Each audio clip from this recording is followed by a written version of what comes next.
Hello there, and welcome to the Cosmographer. Tonight's countdown holds 50 genuine mysteries of the universe, 50 questions that science, right now, cannot answer, ranked from our own solar system all the way down to the largest unknown there is. Somewhere on this list is a ring around a small, icy world that breaks a law of celestial mechanics written in 1848. Somewhere on this list is a star that measures older than the universe that contains it. Somewhere on this list is the reason you can remember yesterday, but not tomorrow. A puzzle whose improbability has been calculated at 1 in 10 to the power of 10 to the power of 123. And the question at the top of this list concerns most of everything that exists, because new data suggests it may have just been caught changing, with the fate of the universe riding on the verdict. 50 mysteries, each carrying an honest label, unexplained, contested, or being solved as you listen. Get comfortable and settle in. If falling asleep to the universe's unanswered questions sounds like your kind of night, a quick like and subscribe helps this channel reach more curious minds like you. Because by the end of this countdown, you will know why the biggest question in science was reopened this very decade, and why nobody can close it yet. Now, let's begin at number 50. Number 50, Saturn's Hexagon. Science is very good at telling you what it knows. It is less practiced at telling you what it does not. Tonight's list is built entirely from the second category. Over the next 3 hours, we will count down 50 genuine mysteries of the universe, 50 questions that remain open right now in laboratories and observatories around the world. These are not manufactured puzzles, and none of them will be resolved with false confidence tonight. Each one comes with an honest label. Some are simply unexplained. Some are contested, with rival camps of researchers publishing against each other this very year. And some are being solved in real time, with spacecraft and detectors closing in on answers as you listen. The list is ranked from number 50 down to number 1 by how deep the unknown runs. We begin with weather on a neighboring planet, something almost domestic. We will end, 3 hours from now, at a question so large that it contains the fate of everything that exists. Along the way, the puzzles will grow, from storms to worlds, from worlds to stars, from stars to galaxies, and finally to the foundations of existence itself. So let us begin close to home, one planet over, with the most perfect shape in the solar system. At Saturn's North Pole, there is a hexagon. 6 straight sides, 6 clean corners, drawn in cloud at the top of a gas giant. Each side of that hexagon is about 14,500 kilometers long, which means every single side is wider than planet Earth. The whole structure spans roughly 29,000 kilometers, and winds race along it at nearly 320 kilometers per hour. On the face of a planet as enormous as Saturn, even a storm that could swallow 2 Earths registers as a rounding error. Keep that phrase somewhere comfortable, because it will return at the very end of this list, and it will mean something much larger when it does. The Voyager 1 and Voyager 2 spacecraft photographed Saturn's pole in 1980 and 1981. It was David Godfrey, in 1988, who assembled those images into mosaics and realized the jet stream formed a closed, 6-sided figure. When the Cassini spacecraft arrived at Saturn in 2004, a quarter of a century later, the hexagon was still there, unchanged. It has now been observed for more than 4 decades, through at least one complete Saturnian year of 29.5 Earth years. It even changed color while we watched, shifting from blue to gold between 2012 and 2016 as summer haze built above it. And in 2018, Cassini data revealed something stranger still. A second hexagonal vortex sits hundreds of kilometers above the cloud deck, in the stratosphere, as if the shape were printed upward through the atmosphere.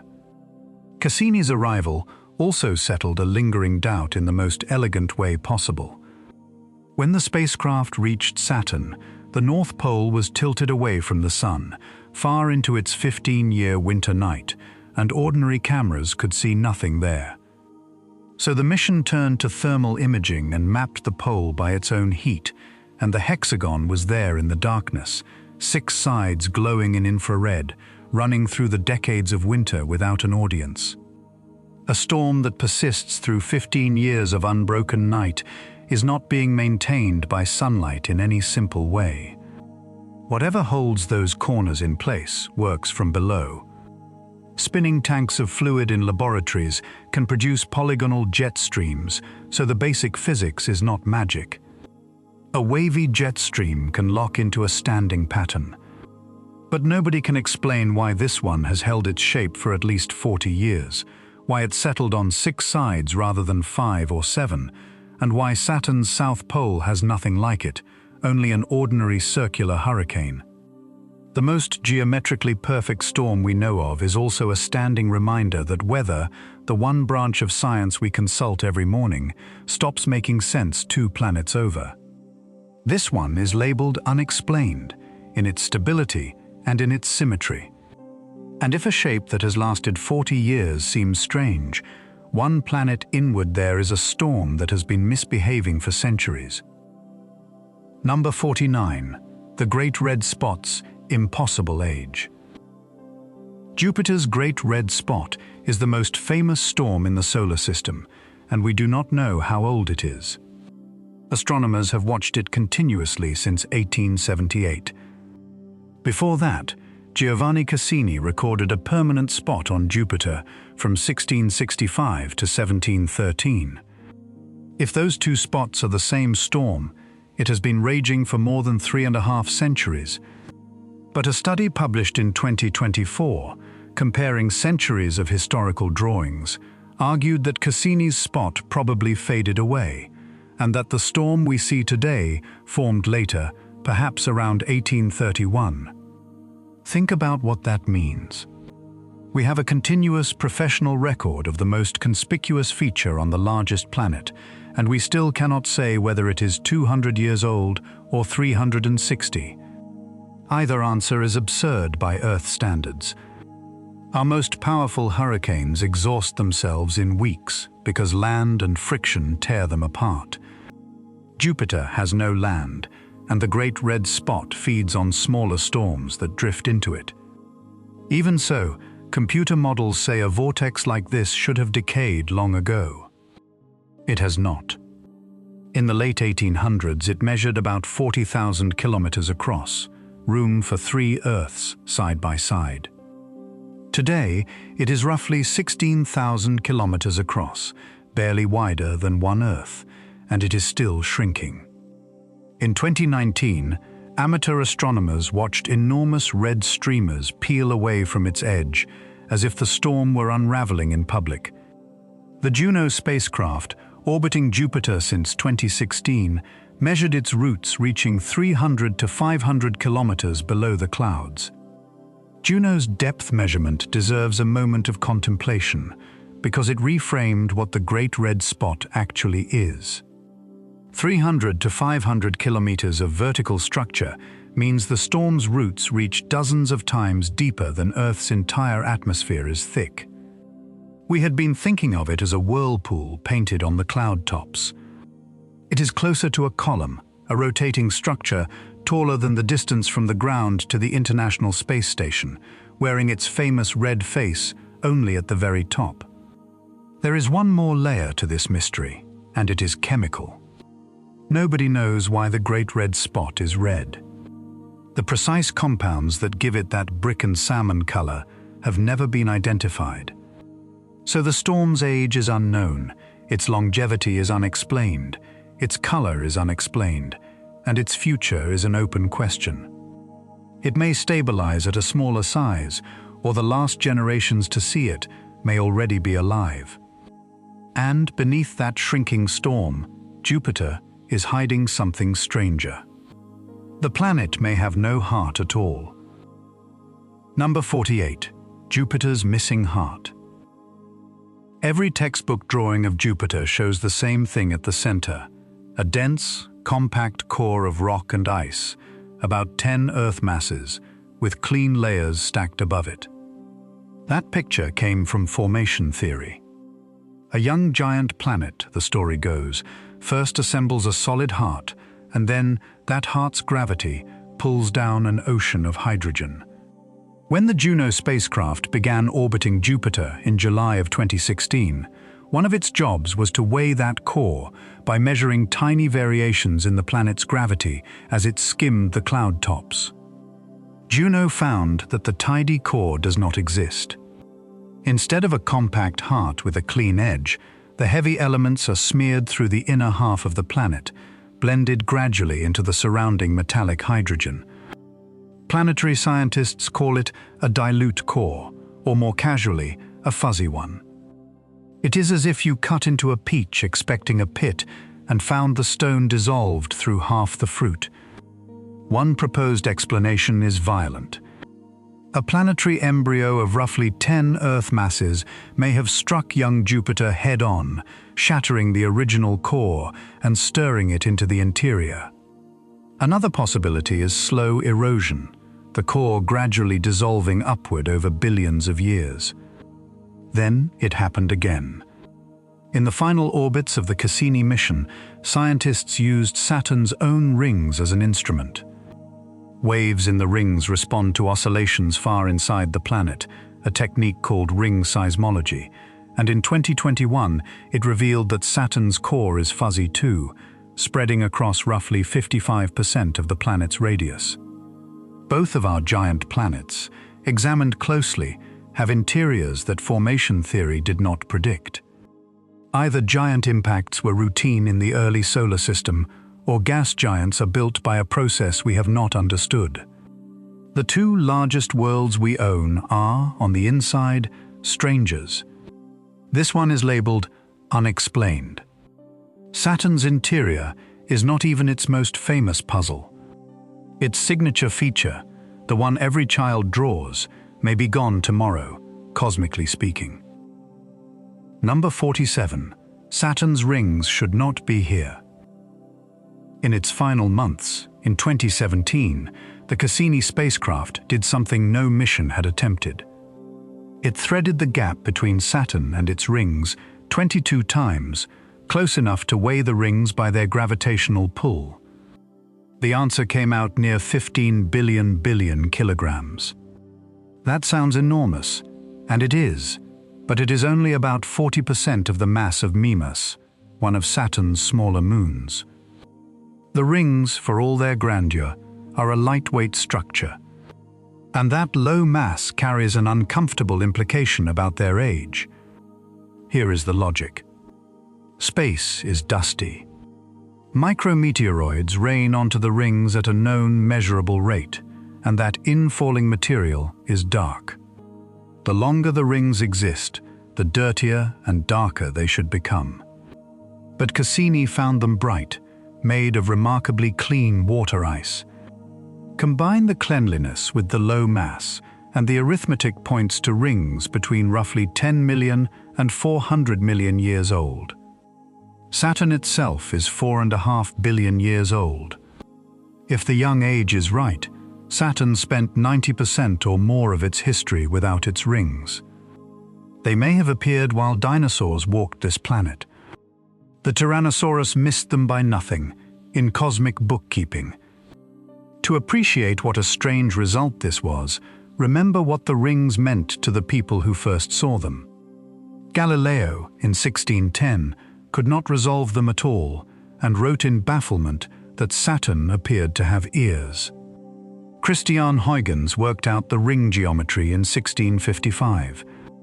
For 4 centuries, the rings stood as the emblem of cosmic permanence, the decoration every schoolchild draws when asked for a planet. And then the spacecraft flew through the gap and weighed them, and permanence turned out to be an illusion of timing. The emblem of the eternal is a temporary installation. The rings are also dying. Cassini measured ring material raining into Saturn, thousands of kilograms every second at the higher estimates. At those rates, the rings may be substantially gone within 100 to 300 million years. We appear to be living inside a brief window, catching a temporary decoration in the act of falling. In 2022, one team proposed that a moon, which they named Chrysalis, was torn apart by Saturn's gravity roughly 160 million years ago, an event that could explain both the rings and Saturn's tilt of 26.7 degrees. It is an elegant story, and it is unproven. Other researchers argue old rings might stay cleaner than we assume. The age is contested. The origin is unexplained. The luck is ours, because most of Earth's history unfolded under a plain, ringless Saturn, and we happen to be awake for the decorated years. At least Saturn's rings obey the law of rings. Far beyond Neptune, a small world's ring refuses to. Number 46, the ring that should be a moon. In 1848, the French astronomer Édouard Roche worked out one of the tidiest rules in celestial mechanics. Close to a planet, tides tear things apart, so rings can survive. Far from a planet, gravity wins, so loose material clumps together and builds moons. The boundary is called the Roche limit, and for a century and a half, every ring system we found respected it. Saturn's rings sit inside its Roche limit. So do Jupiter's, Uranus's, and Neptune's. In 2013, a ring was found around the small body Chariklo, the first ring around anything other than a giant planet, and it sat obediently near the limit. A ring around the dwarf planet Haumea, found in 2017, behaved as well. Then came Quaoar. Quaoar is an icy world about 1,100 kilometers across, out in the Kuiper belt beyond Neptune, roughly half the size of Pluto. Between 2018 and 2021, astronomers watched it pass in front of distant stars, and the starlight dipped before and after each pass. Something around Quaoar was blocking the light. The confirmation came with help from the European Space Agency's Cheops Space Telescope, and the discovery was announced in February of 2023. Quaoar has a ring, and the ring is in the wrong place. It orbits about 4,100 kilometers from the center, more than 7 Quaoar radii out. The Roche limit for Quaoar sits near 1,800 kilometers. The ring is more than twice as far out as the rule allows, well inside the region where the material should have gathered itself into a moon within a few decades. Later that same year, a second inner ring was found as well. The proposed rescues are ingenious and untested. Perhaps, in the extreme cold of the Kuiper belt, icy particles become elastic and bounce off each other instead of sticking, so a moon never assembles. Perhaps Quaoar's small moon Waywat, or a resonance with Quaoar's own spin, keeps stirring the ring like a spoon that never leaves the cup. For now, a rule taught in every planetary science course for 175 years is being broken, in plain sight, by a world most people have never heard of. This one is labeled unexplained. The rules keep failing as we move outward. The next planet on the list did not break a rule. It simply fell over, and nobody can say why. Number 45, the planet knocked on its side. Every planet leans a little. Earth tilts at 23.4 degrees, which gives us seasons. Neptune leans at 28. Uranus tilts at 98 degrees, which is not a lean at all. It is a capsize. The seventh planet rolls around the Sun on its side, like a barrel, and that posture does extraordinary things to its calendar. Each pole spends 42 years in continuous sunlight, followed by 42 years of continuous night. A creature born at the North Pole of Uranus in springtime could live half a human lifetime before seeing its first sunset. The tilt shapes everything about the place, including a magnetic field that behaves like nothing else we have measured. Uranus's magnetic field is tipped 60 degrees away from its rotation axis and offset from the planet's center. So as the planet rolls along, the field tumbles asymmetrically, opening and slamming shut against the solar wind like a door in the wind. Some researchers suspect the field switches on and off its connection to the Sun daily. A planet lying on its side, wearing a crooked magnetic field, circled by a tidy family of moons that seem unbothered by any of it. The standard explanation is an ancient act of violence. Sometime in the early solar system, the story goes, a body between 1 and 3 Earth masses struck young Uranus and knocked it over. It is a reasonable story, and it has a hole you can drive a moon through. Uranus has 28 known moons, and they orbit neatly around its tilted equator, as if nothing had ever happened. A single sudden blow should have tipped the planet and left the moons behind, still orbiting in the old plane. Instead, the whole family leans together. So theorists have offered patches. Perhaps there were 2 or more smaller impacts. Perhaps a massive early moon dragged the planet over slowly, tilting the system as one piece. Perhaps a disk of gas around the young planet did the tipping before the moons finished forming. Nobody knows, and part of the reason is embarrassing in its simplicity. Humanity has visited Uranus exactly once. Voyager 2 flew past in January of 1986, spending only hours in close range, and no spacecraft has returned in the 4 decades since. In 2022, the United States planetary science community ranked a dedicated Uranus orbiter as its single highest priority for the next flagship mission. Until something like it flies, the posture of the 7th planet remains unexplained, a fallen giant we have met for less than a day. And the tilt is not even Uranus's strangest feature. Its real embarrassment is quieter. The planet is missing its warmth. Number 44. One twin is warm, one is cold. Uranus and Neptune are the solar system's twins.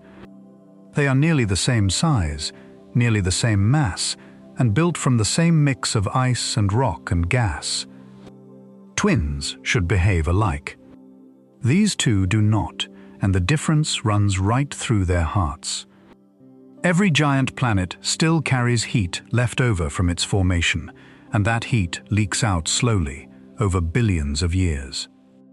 You can measure it from orbit by comparing the energy a planet receives from the Sun with the energy it radiates back into space. Neptune radiates about 2.6 times more energy than it receives. It glows from within, warm with the memory of its own birth. Uranus radiates almost exactly what it receives, about 1.06 times. Within the measurements, Uranus has no inner glow at all. Neptune's warmth is not an idle statistic. It is the suspected engine behind one of the solar system's quiet absurdities. Neptune receives about 900 times less sunlight than Earth, and yet it hosts the fastest winds ever measured on any planet, currents near 2,100 kilometers per hour, faster than the speed of sound on Earth. Weather that violent needs an energy source, and the feeble sunlight out there cannot obviously supply it. The internal heat can, which sharpens the twin paradox further, because Uranus, without that inner engine, still manages storms of its own that flare up when models say the atmosphere should be nearly dormant. Two planets assembled from the same materials, at the same time, in the same neighborhood, should hold similar savings accounts of primordial heat. One of them is warm. The other is apparently bankrupt or hiding its money. The explanations on offer connect suspiciously well to the previous mystery. Perhaps the same colossal impact that tipped Uranus onto its side also stirred its interior so violently that the stored heat escaped early, spent in one ancient burst. Or perhaps the heat is still there, sealed beneath layers in the interior that act as a thermal blanket, trapping the warmth where our instruments cannot see it. Both measurements, it is worth remembering, trace back to Voyager 2 in 1986 and 1989. Nothing has been back to check. Hold on to the shape of this puzzle, because it is the first appearance of an idea that will return twice more tonight, each time larger. An absence, measured carefully, can be a discovery in itself. Uranus's missing warmth is not a gap in the data. It is data. Something happened to that planet, and the missing heat is the fingerprint. This one is labeled unexplained. Neptune, the warm twin, keeps its own biggest mystery in orbit overhead, a moon that circles the wrong way. Number 43, the moon that orbits backwards. Every large moon in the solar system orbits in the same direction its planet spins. That is not a coincidence. It is a birthmark. Moons condense from the disk of material spinning around a young planet, so they inherit its direction, the way children inherit a surname.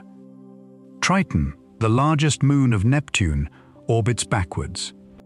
It circles the planet in the direction opposite to Neptune's rotation, and it is the only large moon anywhere that does.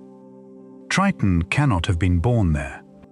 It had to be captured, a whole world kidnapped, almost certainly from the Kuiper Belt, the same icy population Pluto belongs to. The scale of the theft is worth pausing on. Triton is not a minor moon. It is larger than Pluto, larger than Eris, comfortably the biggest object in its home population. If Triton still orbited the Sun on its own, we would count it among the finest dwarf planets and send missions to it. Instead, Neptune owns it, and the price of the acquisition shows. Neptune's other moons are a mess of odd orbits and fragments, exactly what you would expect if a captured giant had barged through an original, orderly family and scattered it. Capture is easy to say and hard to do. A passing body does not simply fall into orbit. It has to shed enormous speed, or it swings past and leaves forever. The leading solution, published by Craig Agnor and Douglas Hamilton in 2006, is that Triton arrived with a companion as a binary pair. When the pair swung close, Neptune's gravity split them, hurling the companion away into deep space and keeping Triton as the price of passage. Somewhere out there, if the story is right, Triton's twin is still traveling. When Voyager 2 flew past in August of 1989, it found that the kidnapped moon was worth the trouble. Triton's surface is one of the coldest ever measured, around 235 degrees below 0 Celsius, and yet it is alive.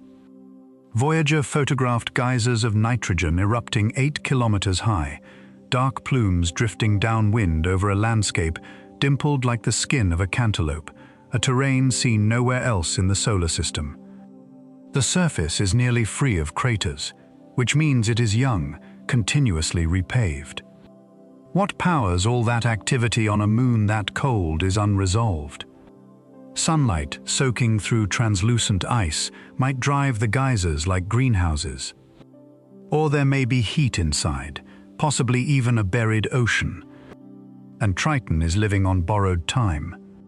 Its backwards orbit is slowly decaying, and in roughly 3.6 billion years, Neptune's tides will tear it apart, likely giving Neptune a ring system grander than Saturn's. The solar system's coldest known volcanoes erupt on a stolen moon that is already falling. Farther out lives the world we demoted for being too small and too dead. It turned out to be neither. Number 4220. Pluto is alive and should not be. When the New Horizons spacecraft was launched in January of 2006, Pluto was still a planet. By the time the probe arrived, 9.5 years and 5 billion kilometers later, Pluto had been reclassified, filed away as a frozen leftover. On July 14, 2015, New Horizons flew past and returned the pictures. The frozen leftover had a beating heart. The bright heart shape on Pluto's face is its most famous feature, and the heart's western lobe, named Sputnik Planitia, is the mystery.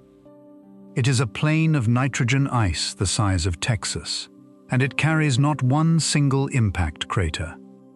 In a solar system where everything old is scarred, a clean surface means a young surface. Sputnik Planitia repaves itself. The nitrogen ice is organized into polygonal cells, each tens of kilometers across, and those cells are convecting. Warm ice rises in the center of each cell, spreads, cools, and sinks at the edges, like a pot of impossibly slow porridge. Each overturn takes roughly 500,000 years. Around the plane's margins, mountains of water ice the size of the Rockies float in the denser nitrogen like icebergs. There is a possible ice volcano, Right Mons, rising 4 kilometers. There is a blue haze in the thin atmosphere that acts as a thermostat, cooling the air in a way no model predicted. Stand for a moment on the shoreline of that plain. The sun is up, but it is a sun 1,000 times dimmer than Earth's, a brilliant star that casts shadows without warmth. The ground under you is nitrogen ice at 230 degrees below zero, and it is moving too slowly to feel, a glacier the size of a state creeping past mountains of water ice that float like ships at anchor. The sky above carries layer upon layer of blue haze, thin as breath. Nothing here is loud. Nothing here is fast. And nothing here, by the arithmetic of small worlds, should be happening at all. You are standing on a surface younger than our species, on a world that was supposed to have died 4 billion years ago. There is a small human grace note riding on that spacecraft, worth knowing as you picture the scene. Clyde Tombaugh, the Kansas farm boy who discovered Pluto in 1930 by comparing photographic plates by hand, died in 1997, 9 years before the mission launched. A portion of his ashes was placed aboard New Horizons in a small container fixed to the spacecraft's frame.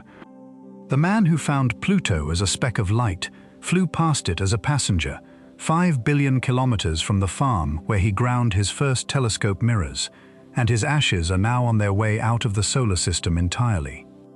The energy budget is the problem. A body as small as Pluto should have spent its internal heat long ago and frozen solid all the way through. Radioactive decay in its rocky core helps, but the accounting does not obviously close.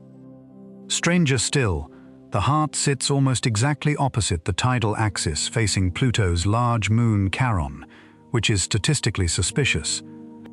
The best explanation is that a dense mass sits beneath Sputnik Planitia, enough to roll the entire planet into its current orientation, and the leading candidate for that mass is a subsurface ocean of liquid water. An ocean inside Pluto. The energy budget is unexplained, and the ocean is contested. Either way, the world we demoted is one of the most geologically alive places we have ever visited. Beyond Pluto, the mysteries stop being about how worlds behave and start being about how they got there at all. Number 41. Sedna, the Witness.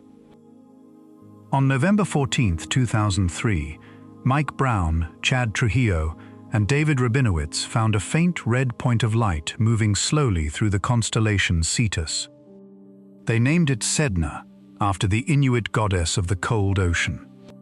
It is one of the reddest objects in the solar system, and its orbit is, quite simply, impossible to explain with the solar system we can see. Sedna never comes closer to the Sun than 76 astronomical units, 76 times the Earth-Sun distance, far beyond Neptune's reach at 30. At its farthest, it drifts out to roughly 937 astronomical units. One full circuit takes about 11,400 years. Here is the problem. Objects on stretched orbits like this are normally scattered onto them by a giant planet, but a scattered object keeps returning to the scene of the crime, swinging back near the planet that threw it. Sedna does not. Its closest point is so far beyond Neptune that Neptune cannot be the culprit. nothing known can be. Sedna's orbit is a fossil, the preserved record of a gravitational event that is no longer happening. Perhaps a star passed close to the young Sun, back when the Sun still lived in its birth cluster, and hauled Sedna outward. Perhaps Sedna did not form here at all, and our Sun stole it from a passing star's family, an adopted world. Or perhaps something massive and unseen still patrols the distant dark, shepherding Sedna's orbit from the shadows. In 2025, astronomers announced another distant object, nicknamed Ammonite, whose orbit points the opposite way from Sedna's cluster of companions, complicating every one of those stories at once. Part of what makes Sedna so difficult to study is that we caught it near its best. It was discovered close to perihelion, the bright end of its orbit. Through most of its 11,000-year circuit, it recedes so far that no survey of the last century could have seen it at all. Which raises an uncomfortable statistical thought that its discoverers pointed out from the beginning. If we caught one Sedna in the brief window when it is visible, there are likely hundreds or thousands of similar worlds out there, spending their long millennia in the dark beyond our reach. Sedna is not an oddity. It is a census of one, standing in for an entire hidden population. Consider what Sedna's year actually means. The last time this world passed near the Sun, 11,500 years ago, humans were painting animals on cave walls, and agriculture had not been invented. Its single year contains all of recorded civilization, with room to spare. Every empire that has ever risen and fallen did so within one Sednian winter.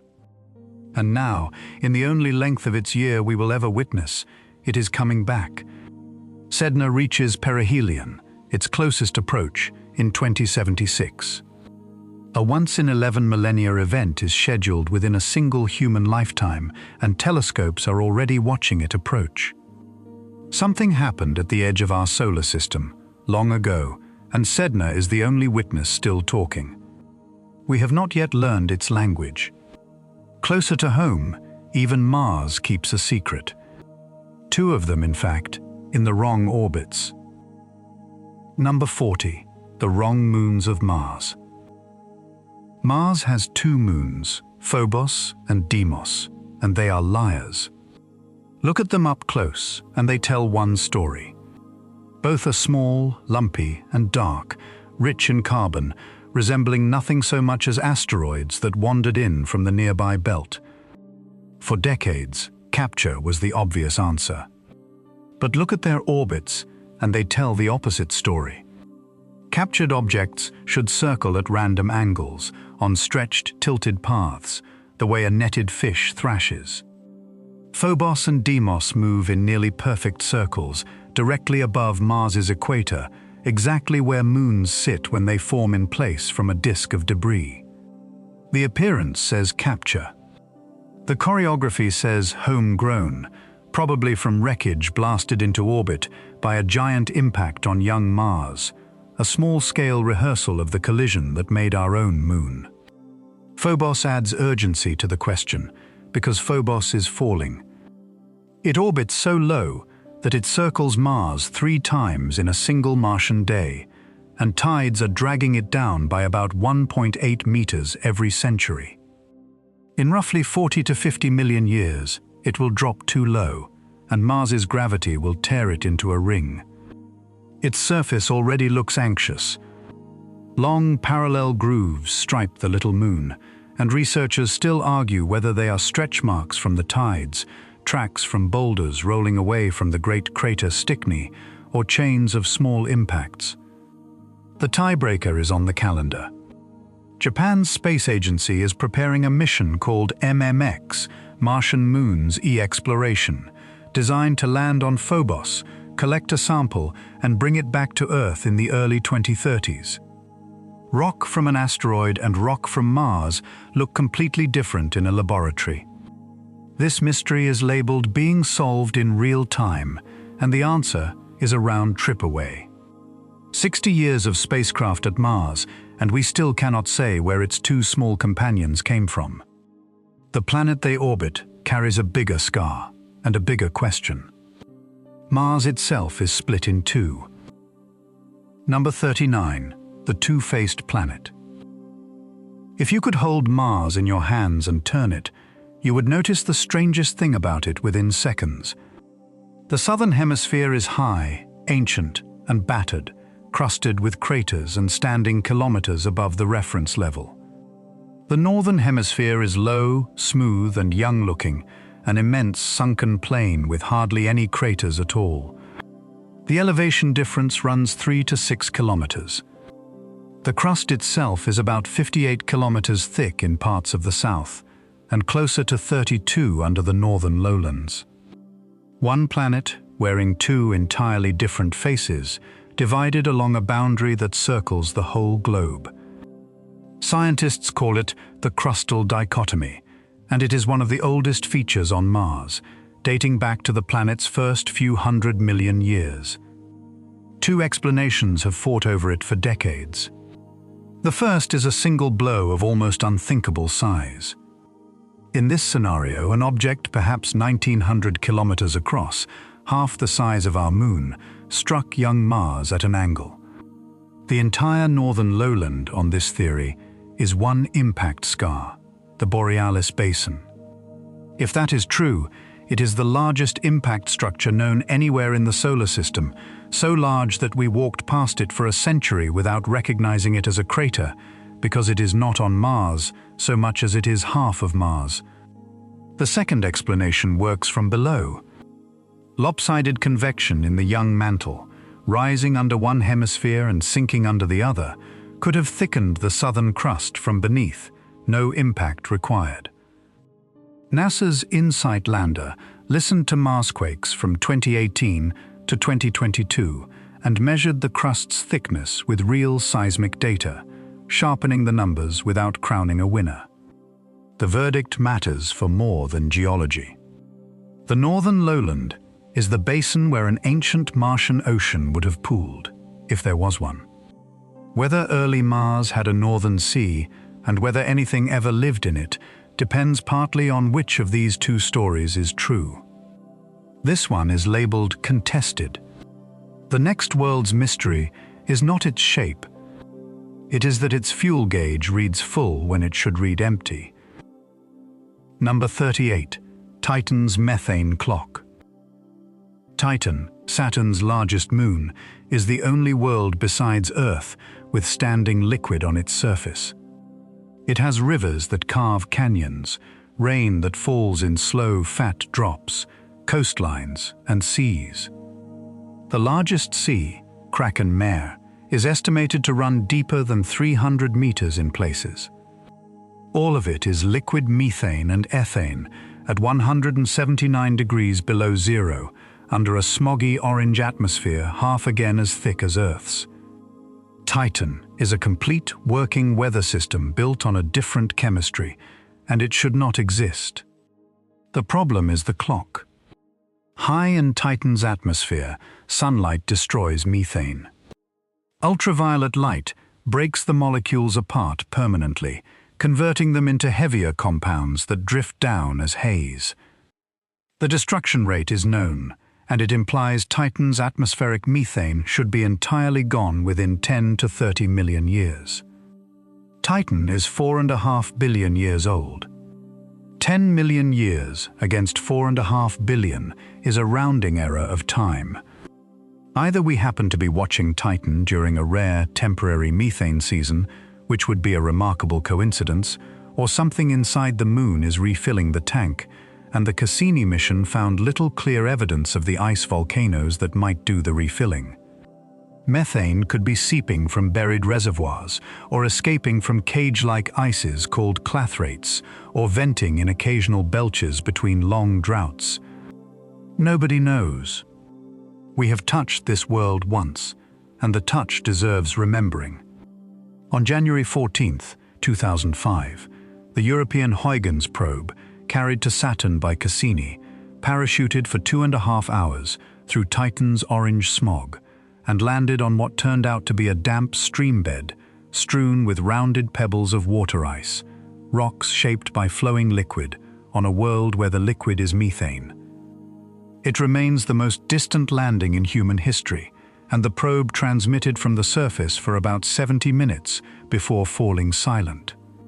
Those 70 minutes are still most of what we know about standing on Titan. Titan has smaller riddles stacked inside the big one. Cassini's radar watched bright patches appear and vanish in the sea called Ligeia Mare, features that were nicknamed Magic Islands, and the best current guesses are streams of nitrogen bubbles or rafts of porous organic solids floating like honeycomb.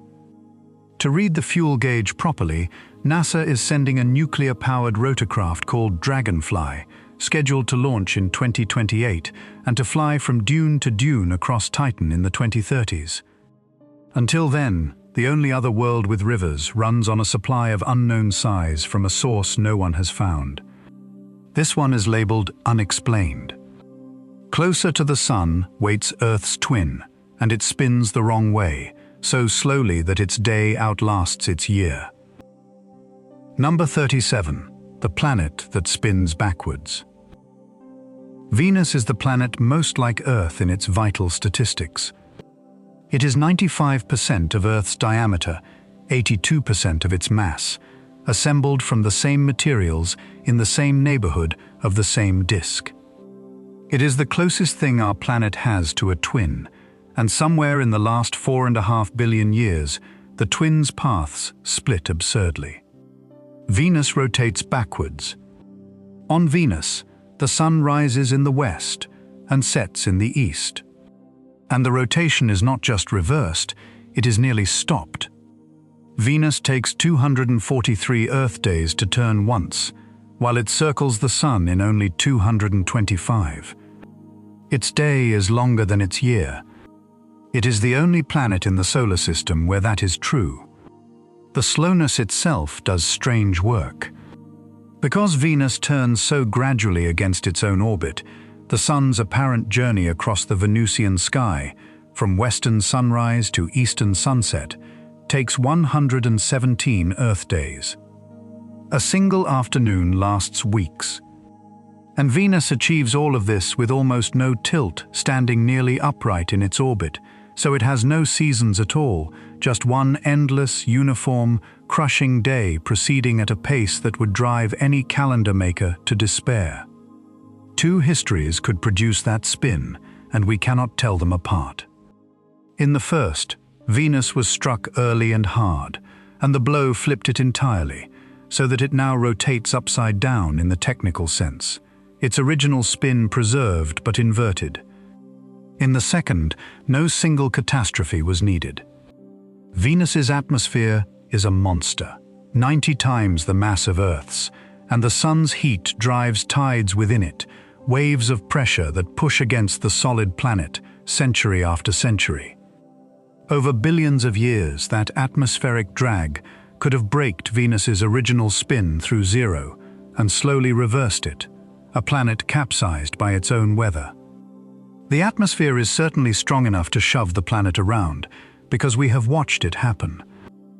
A radar study led by Jean-Luc Margot, published in 2021, found that the length of a Venus day wanders by up to about 20 minutes, the whole solid planet speeding up and slowing down as the atmosphere leans on it. A new generation of missions, NASA's Da Vinci and Veritas and Europe's Envision, is planned for the 2030s to read more of the record. Until then, the question stands, labeled Unexplained between two rival biographies. Earth's twin ended up spinning backwards beneath a crushing sky, and we cannot yet say why our fates diverged or how firmly our own was guaranteed. The innermost planet has the opposite problem. It did not lose its spin.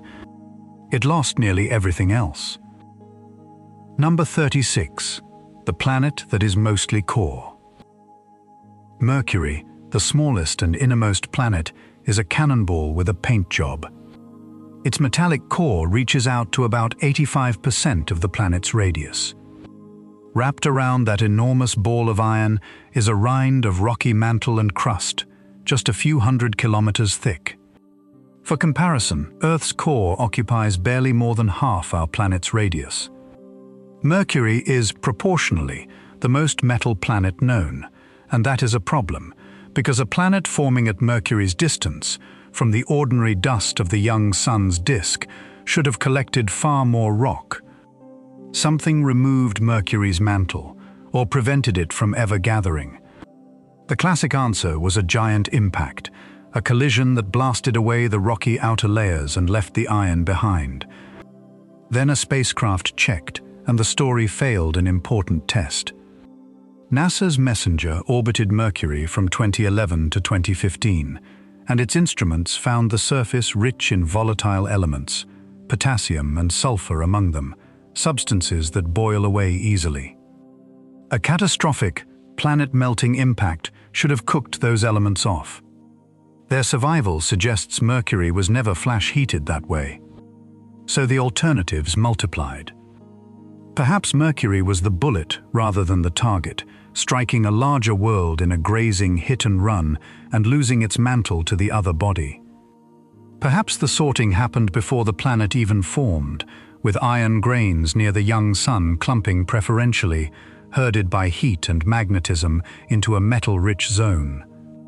The referee is already en route.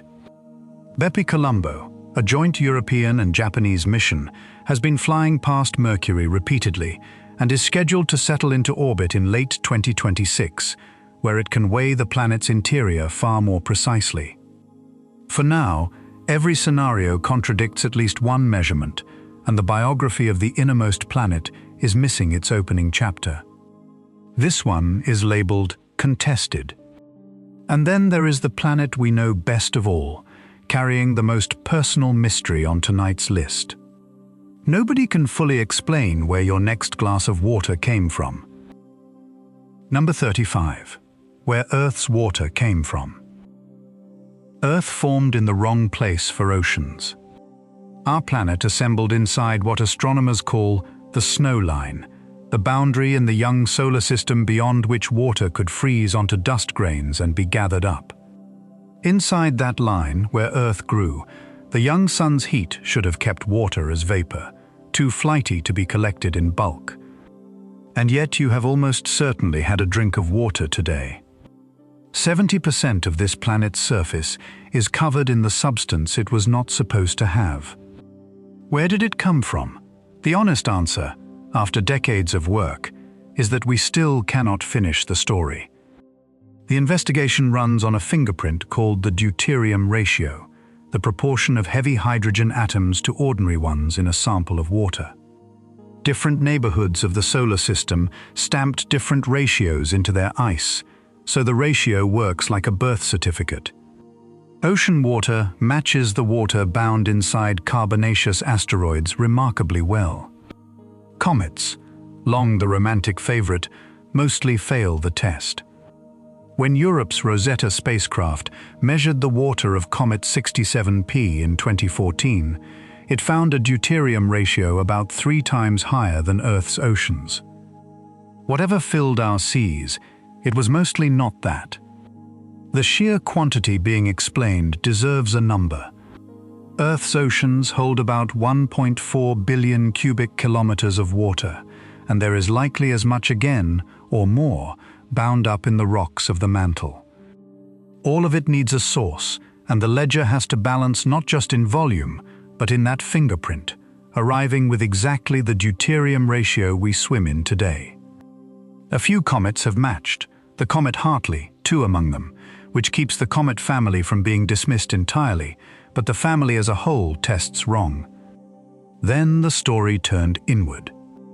In 2020, researchers measured enstatite chondrites, the rare meteorites whose chemistry best matches Earth's original building blocks, and found them holding enough hydrogen to supply our oceans several times over. Perhaps the water was never entirely delivered. Perhaps much of it was baked into the planet from the first day, carried in the rock itself. And in September of 2023, the OSIRIS-REx mission dropped a capsule into the Utah desert carrying samples of the asteroid Bennu, which turned out to be full of hydrated clay minerals, water locked in stone, the delivery truck inventory now sitting in laboratories. The likely truth is a blend, some water native, some imported. But the proportions are unknown, and so the provenance of the most familiar substance on Earth remains an open file, labeled being solved in real time. The hydrogen in every glass you drink is older than the sun, and its itinerary since then is still being reconstructed. Above those oceans hangs the moon, which raises our tides, steadies our seasons, and carries a fingerprint problem of its own. Number 34. The moon's fingerprint problem. The moon is supposed to be the child of a catastrophe, and the story is one of the most beautiful in planetary science. 4.5 billion years ago, a Mars-sized world, which scientists named Theia, struck the young Earth. The collision liquefied and vaporized whole hemispheres, threw a ring of molten wreckage into orbit, and from that ring the moon condensed. The physics of the impact works. The moon's size works. The system's spin works. The hypothesis, proposed in its modern form in the 1970s, explained so much that it became the textbook answer. Then we checked the fingerprints, and the fingerprints are wrong. The Apollo missions brought home 382 kilograms of the moon, and those rocks turned out to be the most legally inconvenient evidence in planetary science.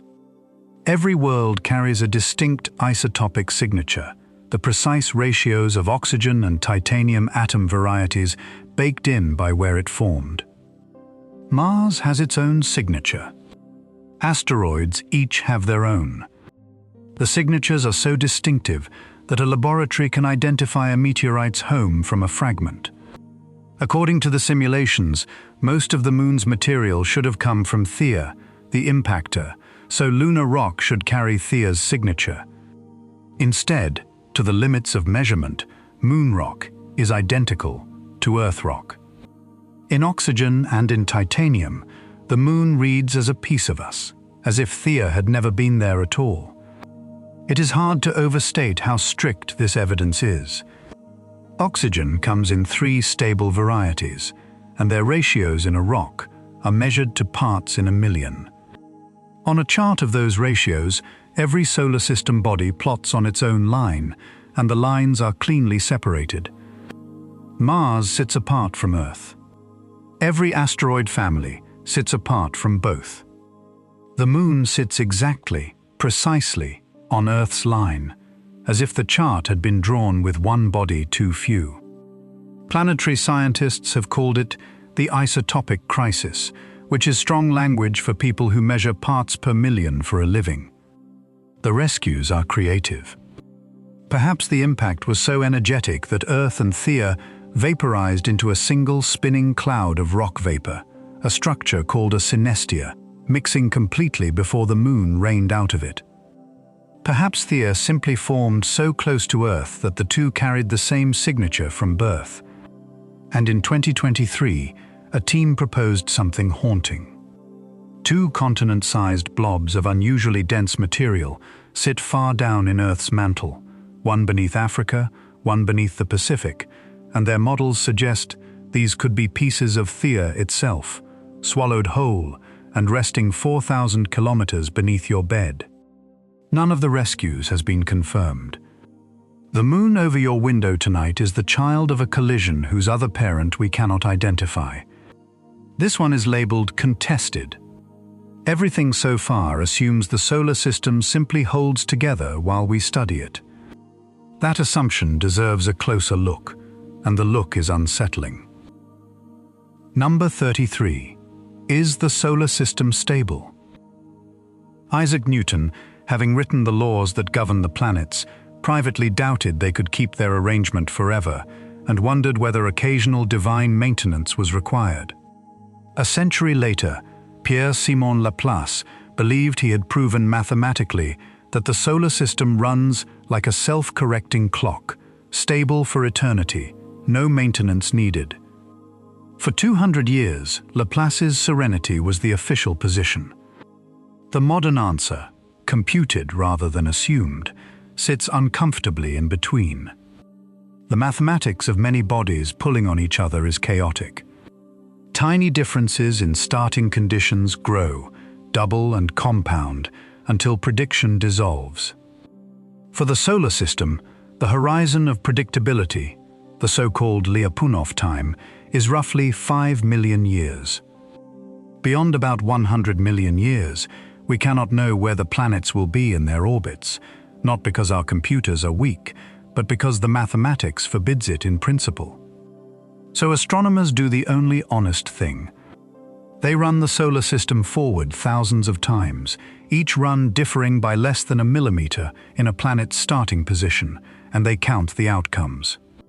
In 2009, Jacques Lascar and Michael Gastineau published the results of 2,501 such futures, each 5 billion years long. In roughly 1% of them, Mercury's orbit slowly stretches, egged on by a resonance with Jupiter, until the inner solar system comes apart. In some futures, Mercury falls into the Sun. In others, it collides with Venus. In a few, the disturbance spreads until Mars is thrown from the solar system entirely or driven into Earth.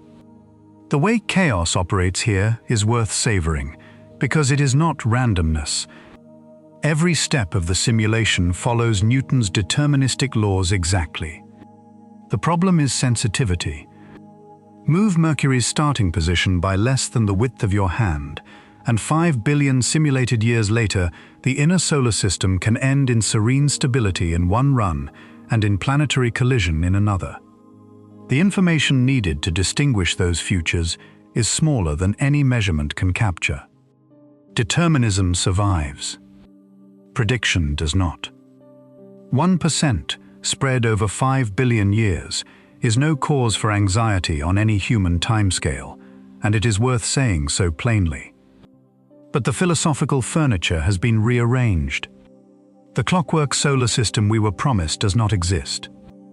A 2024 study added passing stars to the models and found they widen the uncertainty further still. The ground plan of the next 5 billion years includes a 1 in 100 chance that the inner planets do not all survive it. The outcome is not unknown because we have not looked. It is unknowable, and that is the finding.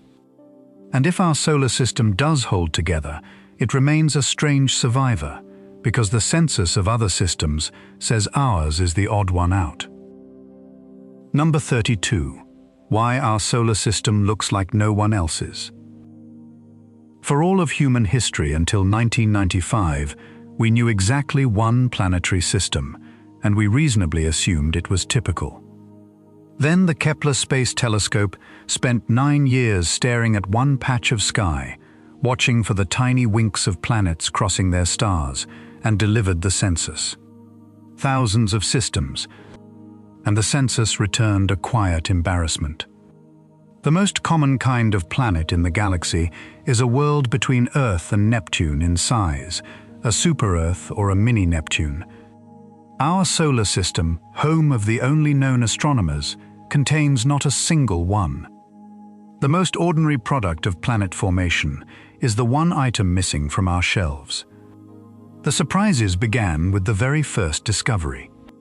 When Michel Mayor and Didier Queloz found 51 Pegasi b in 1995, the first planet ever detected around another Sun-like star, it was a gas giant, half the mass of Jupiter orbiting its star every 4 days, closer in than Mercury, hotter than a furnace. Theorists initially struggled to accept it, because nothing in our solar system suggested such an object could exist. Giant planets were supposed to live in the cold outer regions, where their ices could gather. The very first data point from outside our system broke the rulebook our system had written, and the census has been breaking it ever since. The oddity does not stop there. Typical systems pack several planets into orbits smaller than Mercury's, whole families huddled close to their star in tight, flat formation. Other systems carry hot Jupiters, gas giants orbiting closer than Mercury, circling in days. Our arrangement, 4 small rocky worlds spread comfortably apart, giants parked far away, nothing hugging the star, appears to be uncommon.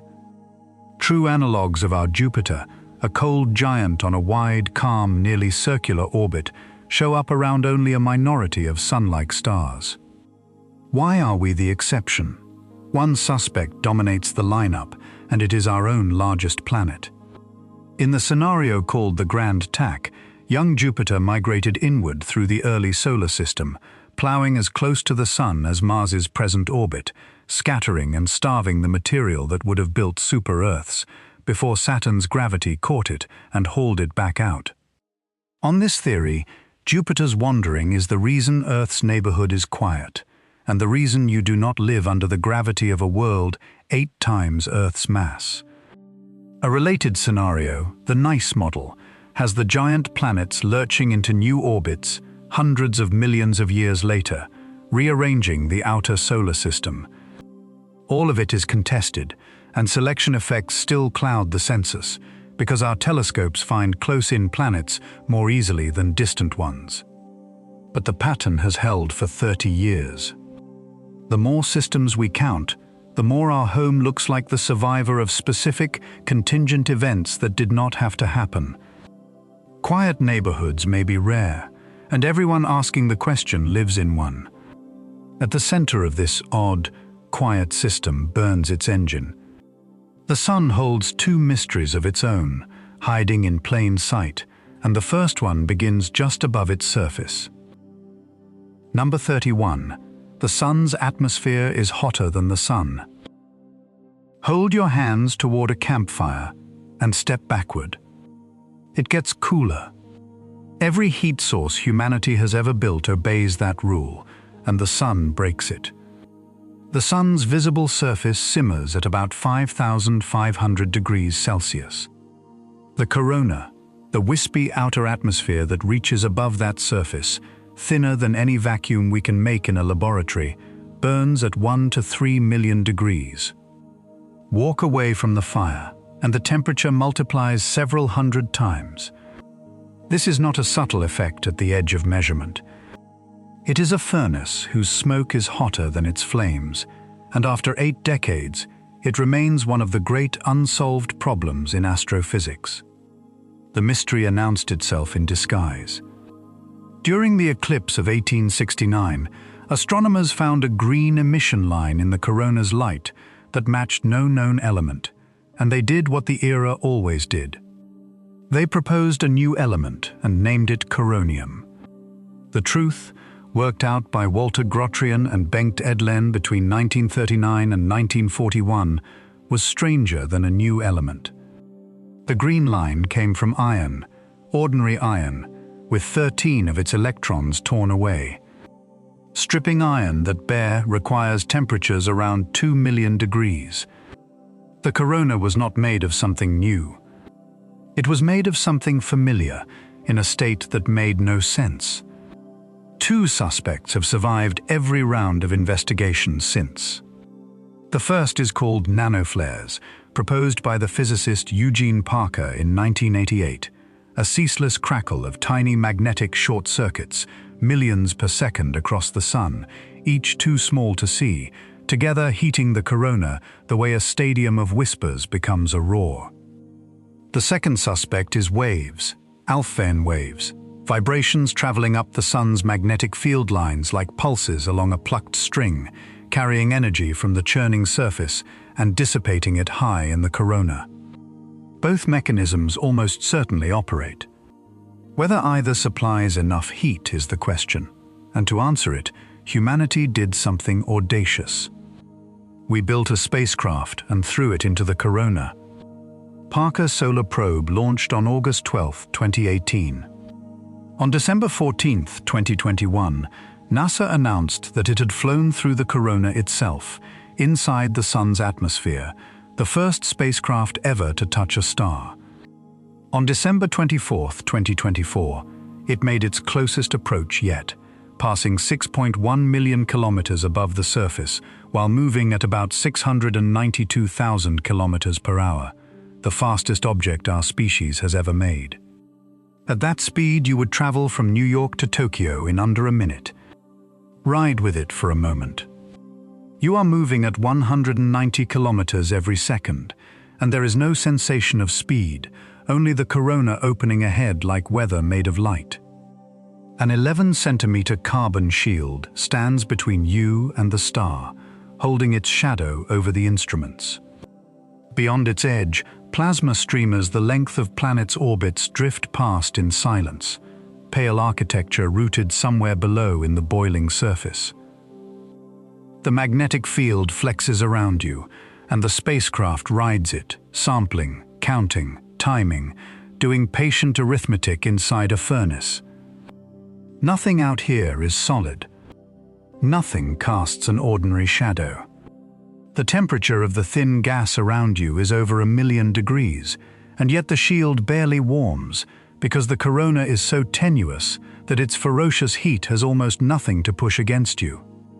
You are inside the mystery itself, and the mystery is nearly empty. The probe has already changed the case file. It found the young solar wind full of switchbacks, sudden hairpin reversals in the magnetic field, thousands of them, which nobody predicted and everybody now has to explain. Both heating suspects remain in custody. And there is a human story folded inside this mission that deserves telling. In 1958, Eugene Parker, then a young professor, submitted a paper predicting that the Sun constantly blows a wind of particles into space. Both reviewers rejected it, one suggesting he visit the library and read up on the subject before trying again. The journal's editor, Subramanian Chandrasekhar, could find no actual error in the mathematics, overrode the reviewers, and published. 4 years later, a spacecraft measured the solar wind, exactly as predicted.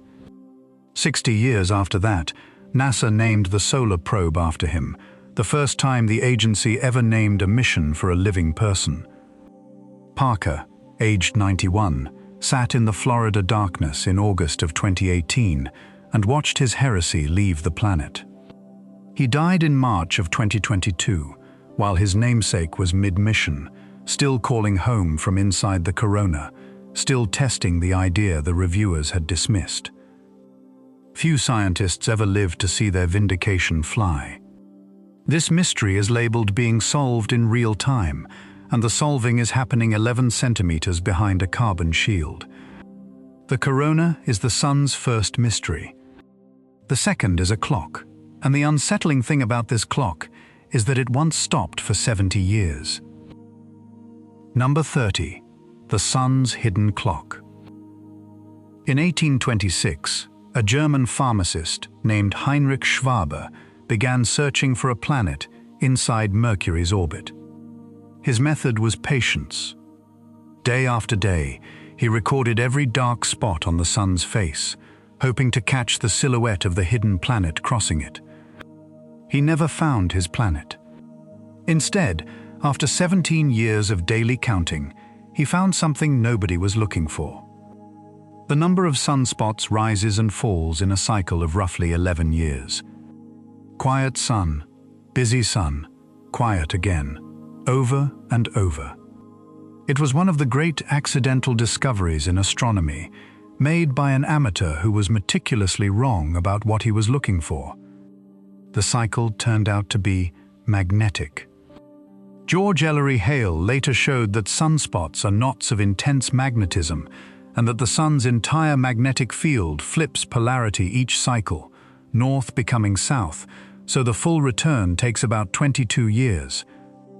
The engine behind it is called the solar dynamo, the planet-swallowing circulation of electrically charged plasma inside the rotating Sun, and here is the honest confession at the heart of solar physics. We do not understand it. We cannot derive the 11-year period from first principles. Nobody can say confidently why it is 11 years rather than 3 or 300. The dynamo is believed to be seated near the tachocline, a shear layer far beneath the surface, where the Sun's rigid inner rotation meets the churning outer layers, but the models cannot reliably predict even the next cycle's strength.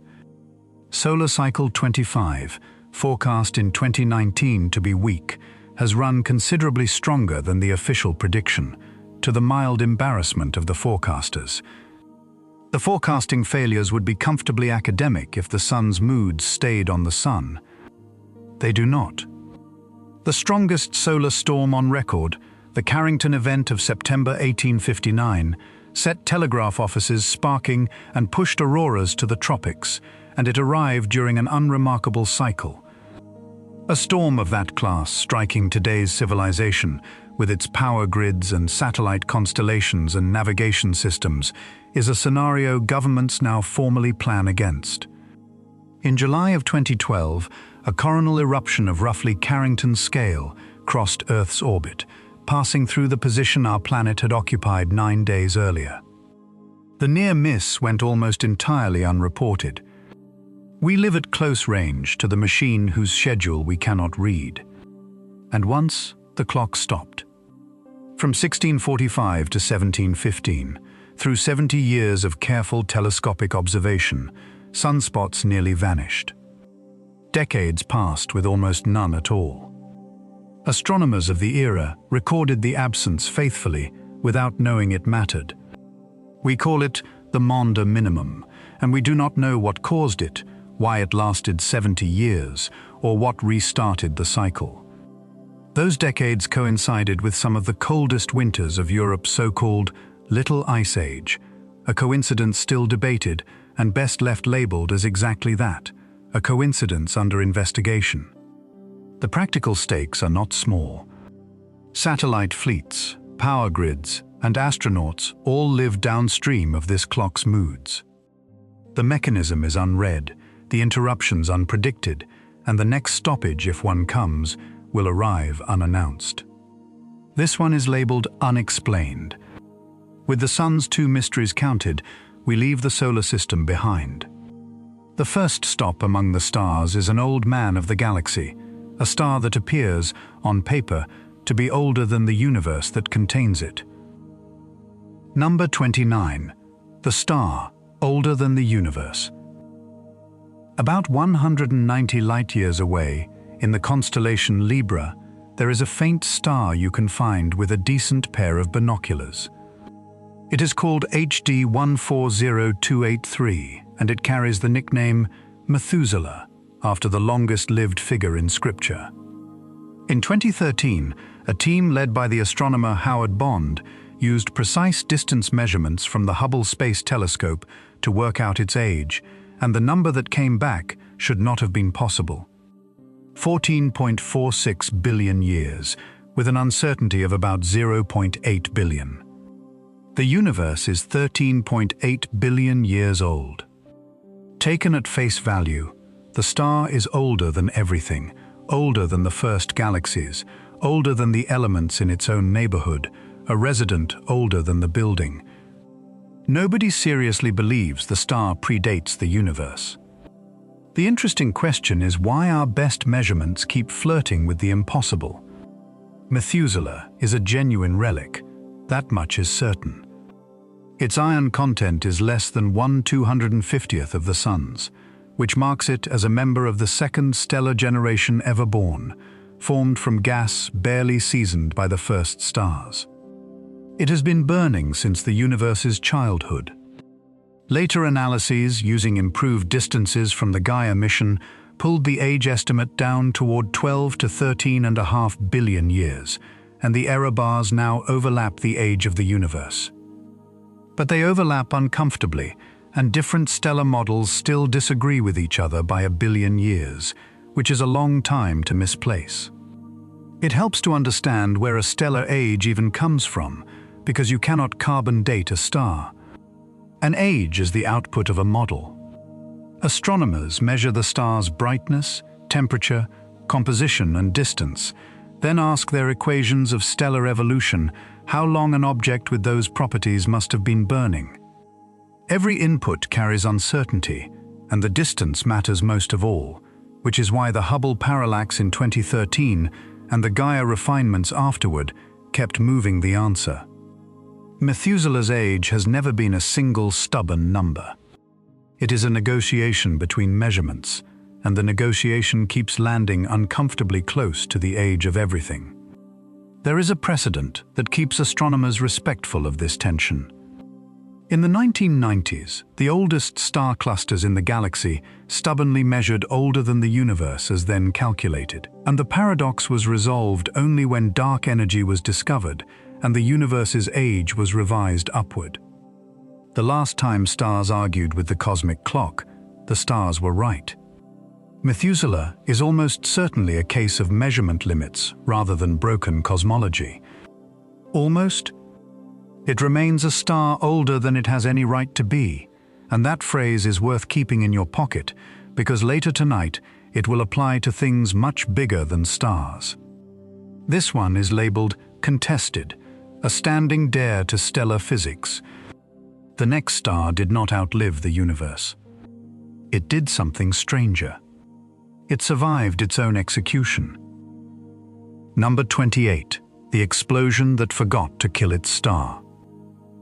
In the 1830s, sailors in the southern hemisphere began to notice that one of their navigation stars was misbehaving.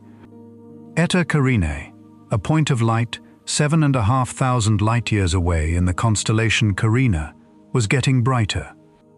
Through the 1840s it kept climbing, until by 1843 it stood as the second brightest star in the entire night sky, outshone only by Sirius, which is 1,000 times closer.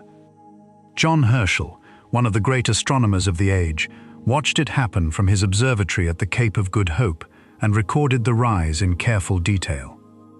What he was witnessing, we now know, was a star releasing as much energy as a supernova. The event is called the Great Eruption, and by every rule we have, it should have been the star's death notice. The star survived. That is the mystery, plainly stated. Supernovae are terminal by definition, the complete destruction of a star, and Eta Carinae underwent something with a supernova's energy and walked away from it. Astronomers call such events supernova imposters, and Eta Carinae is the most famous imposter in the sky. The eruption was not gentle. It threw off somewhere between 10 and 40 times the mass of our Sun, an amount of matter that would outweigh every planet, moon, and asteroid in our solar system many times over. That ejected material now surrounds the star as the homunculus nebula, a double-lobed cloud expanding like two balloons joined at the neck, and it is why Eta Carinae faded from view. The star buried itself in its own debris. The homunculus itself has become one of the most studied objects in the southern sky, and it keeps the eruption's receipts. The two lobes are expanding at hundreds of kilometers per second, and by running their motion backward, astronomers can date the explosion to the 1840s, independently of the historical record. The cloud and the sailors' logbooks agree. It is a rare thing in astronomy for an event to be documented both by Victorian observers with notebooks and by the debris itself, still in flight. Nearly 2 centuries later, nobody knows what detonated. Eta Carinae is a binary, two monsters of roughly 90 and 30 solar masses circling each other every 5.5 years, and their interaction is surely part of the story. Then the case took a modern twist.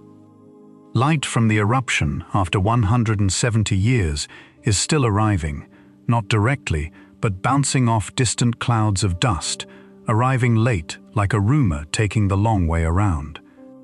Beginning in 2012, astronomers captured these light echoes and read the eruption's temperature from them. It was cooler than every model of such outbursts predicted, which quietly eliminated the leading explanations. One newer proposal holds that the system was originally a triple and that the Great Eruption was the moment two of its stars merged into one, the flash of a stellar wedding rather than a funeral. The event was seen exactly once, has never repeated, and has never been explained. The star remains, unstable and immense, and it will one day go supernova for real, on no schedule anyone can compute.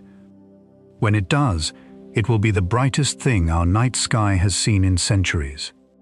This one is labeled unexplained. Some stars survive explosions.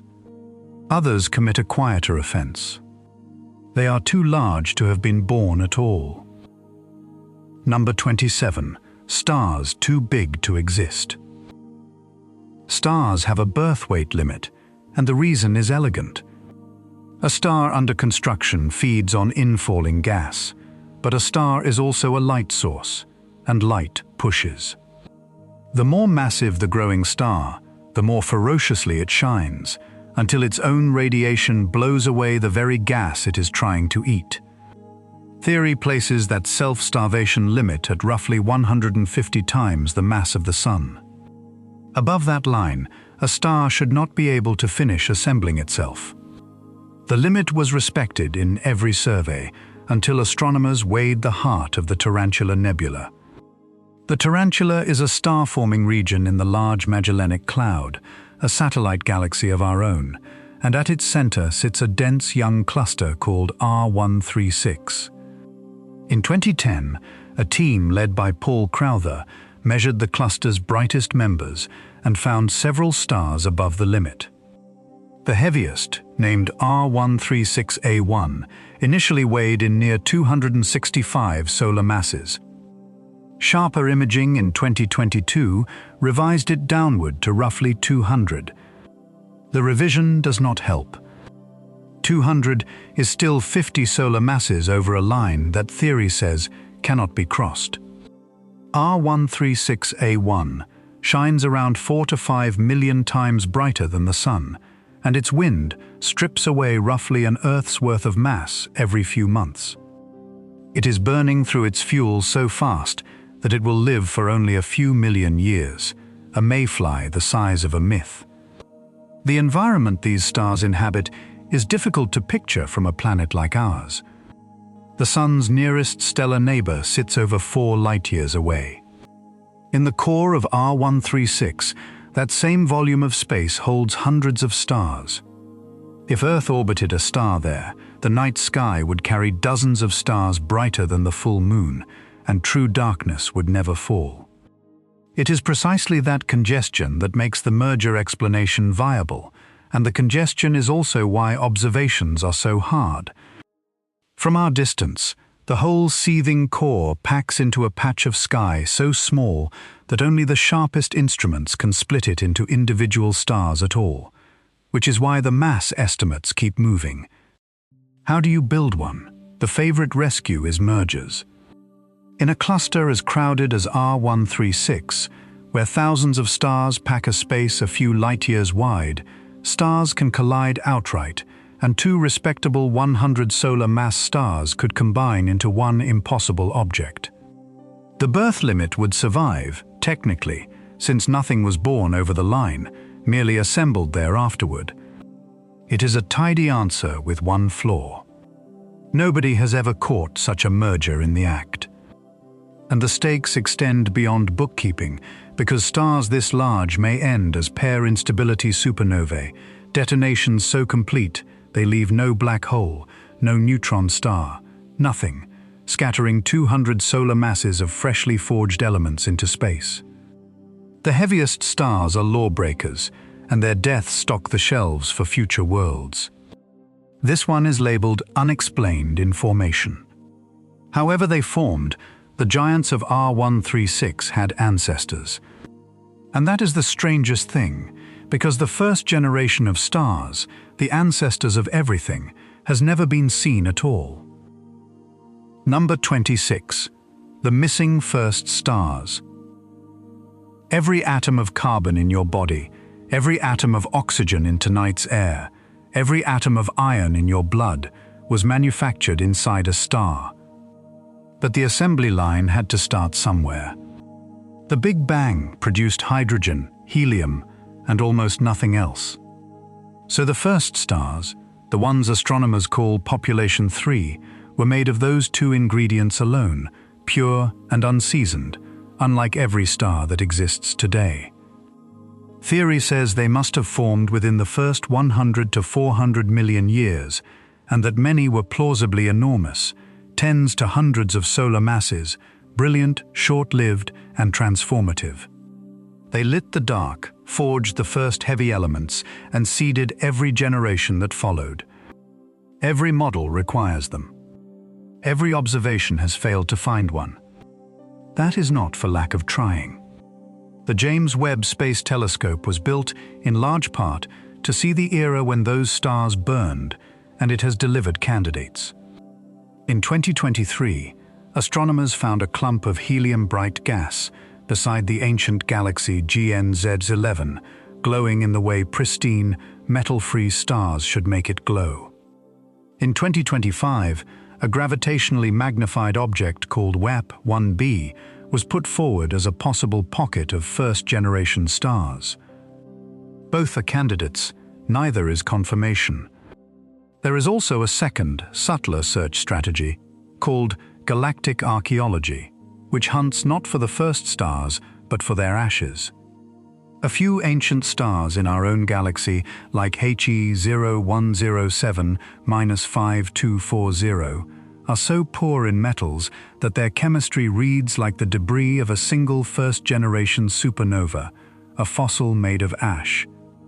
The ancestors are attested by their fingerprints, never by their faces. There is one more way the first stars might yet be caught, and it is beautifully indirect. Before any star ignited, the universe was filled with cold hydrogen, and cold hydrogen absorbs and emits radio waves at a precise wavelength of 21 centimeters. The first starlight would have altered that gas, leaving a dent in the radio spectrum of the sky, a signature of the exact moment the lights came on, stretched by cosmic expansion into frequencies that overlap, inconveniently, with FM radio on Earth. Teams have chased that dent for years from the quietest deserts available, and one experiment's claimed detection remains contested by another's null result. The first sunrise in the history of the universe may already be sitting in somebody's radio data, arguing with the noise. The absence itself is informative and a little unnerving. If every first star was a giant, they all died within a few million years, and there is simply nobody left to photograph, only ashes. But if even a small fraction formed at lower masses, below about 8/10 of a solar mass, those stars would still be burning today, disguised among the billions, and our surveys should be stumbling over them. We are not. Either the first stellar generation contained no small stars at all, which would make it unlike every generation since, or we are failing to recognize survivors sitting in our own catalogues. Astronomy is, in this sense, a family history with the first page torn out. This one is labeled Unexplained. When stars die, they leave behind the strangest matter in existence. And here, halfway into our list, the questions stop being about where things came from and start being about what things are. Number 25. What is inside a neutron star? A neutron star is what remains when a massive star's core collapses at the end of its life, and the numbers involved refuse to become intuitive, no matter how long you sit with them. Take about 1.4 times the mass of the entire Sun. Compress it into a sphere roughly 22 kilometers across, the size of a city. A single sugar cube of the resulting material outweighs a mountain range. The surface gravity is billions of times Earth's. This is the densest form of matter that can exist without collapsing into a black hole, the last outpost of substance before substance gives up. And we do not know what it is made of. Descend through one, layer by layer, and feel how quickly the familiar world resigns. The atmosphere is a few centimeters of plasma, thin as a coat of paint, stretched over a surface so smooth that its tallest mountains stand millimeters high. Below that lies the outer crust, a lattice of crushed atomic nuclei arranged like a crystal, stiffer than any steel. Sink deeper, and the pressure rises until nuclei can no longer hold their round shapes. They stretch, flatten, and fuse into forms physicists have named, with scientific solemnity, nuclear pasta. There are layers of gnocchi, round knots of nuclear matter, Deeper, the knots merge into strands, the spaghetti phase. Deeper still, sheets, the lasagna. Calculations suggest nuclear pasta may be the strongest material in the universe, 10 billion times stronger than steel. And below the pasta, at the core, the menu simply ends. The recipes stop. Down there, matter is squeezed past the density of an atomic nucleus itself, and physics cannot currently say what it becomes. The precision these corpses are capable of beggars belief.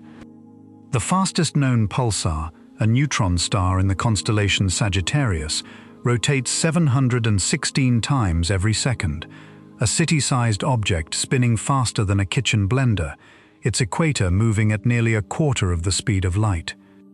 Some millisecond pulsars keep time so steadily that, over years, they rival atomic clocks. We use dead stars as laboratory instruments, and we still cannot say what their centers contain. The rule book for matter at those densities is called the equation of state, and pinning it down is one of the great joint projects of astronomy and nuclear physics.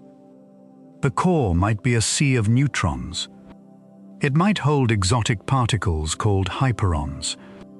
It might dissolve into a soup of free quarks, matter's deepest constituents unbound, meaning the largest atomic nucleus in the universe is a city-sized object with its own gravity. A telescope called NICER, mounted on the International Space Station, has been measuring neutron star radii by timing X-ray hotspots, delivering results in 2019 and 2021. The gravitational wave event GW170817, the collision of two neutron stars witnessed in 2017, measured how much they deform as they spiral together, which constrains how squeezable they are. The answers are narrowing. They are not settled. Pause here for a moment, because we have reached the middle of the countdown, and the middle is a good place to look back down the ladder. We began with weather, a hexagon on Saturn. We climbed through rings and moons and backwards planets, through the sun's furnace and its silent clock, past stars too old and stars too large. And now we stand at the interior of a dead star, asking what matter itself becomes under final pressure. The questions have grown from how things move to what things are. The second half of the list will ask why anything is here at all. This one is labeled unexplained at the core, in the most literal sense available. Between these dead stars and the black holes that lie beyond them, there is a gap in the ledger, and the gap itself is the next mystery. Number 24. The gap between the dead. When a massive star dies, its core collapses into one of two things, a neutron star or a black hole. Which one you get should depend, smoothly, on how much mass comes crashing down. More mass, heavier remnant. Nature, however, appears to skip a range. The heaviest neutron star with a well-measured mass, a pulsar called PSRJ0952-0607, weighed in 2022 at about 2.35 solar masses, fattened by cannibalizing its companion star. Black holes, for decades, refused to show up below roughly 5 solar masses. Between about 2.5 and 5 solar masses lay a desert. Astronomers called it the mass gap, and the question was blunt. Does nature genuinely avoid making corpses in that weight class? Or were we simply unable to see them? The gap is not a triviality. Its width is a fossil record of the supernova explosion itself. When a star's core collapses, the explosion has less than a second to decide the outcome, as material either escapes or rains back down onto the newborn remnant. The physics of that single second, the most violent second in a star's life, sets how heavy the leftovers can be. A wide, empty gap means the explosion mechanism decides quickly and decisively. A populated gap means the process is messier, with borderline cases that hover between fates. Reading the gap is reading the anatomy of the explosion, second-hand, from the census of the dead. For a while, conventional astronomy could only nibble at the edges.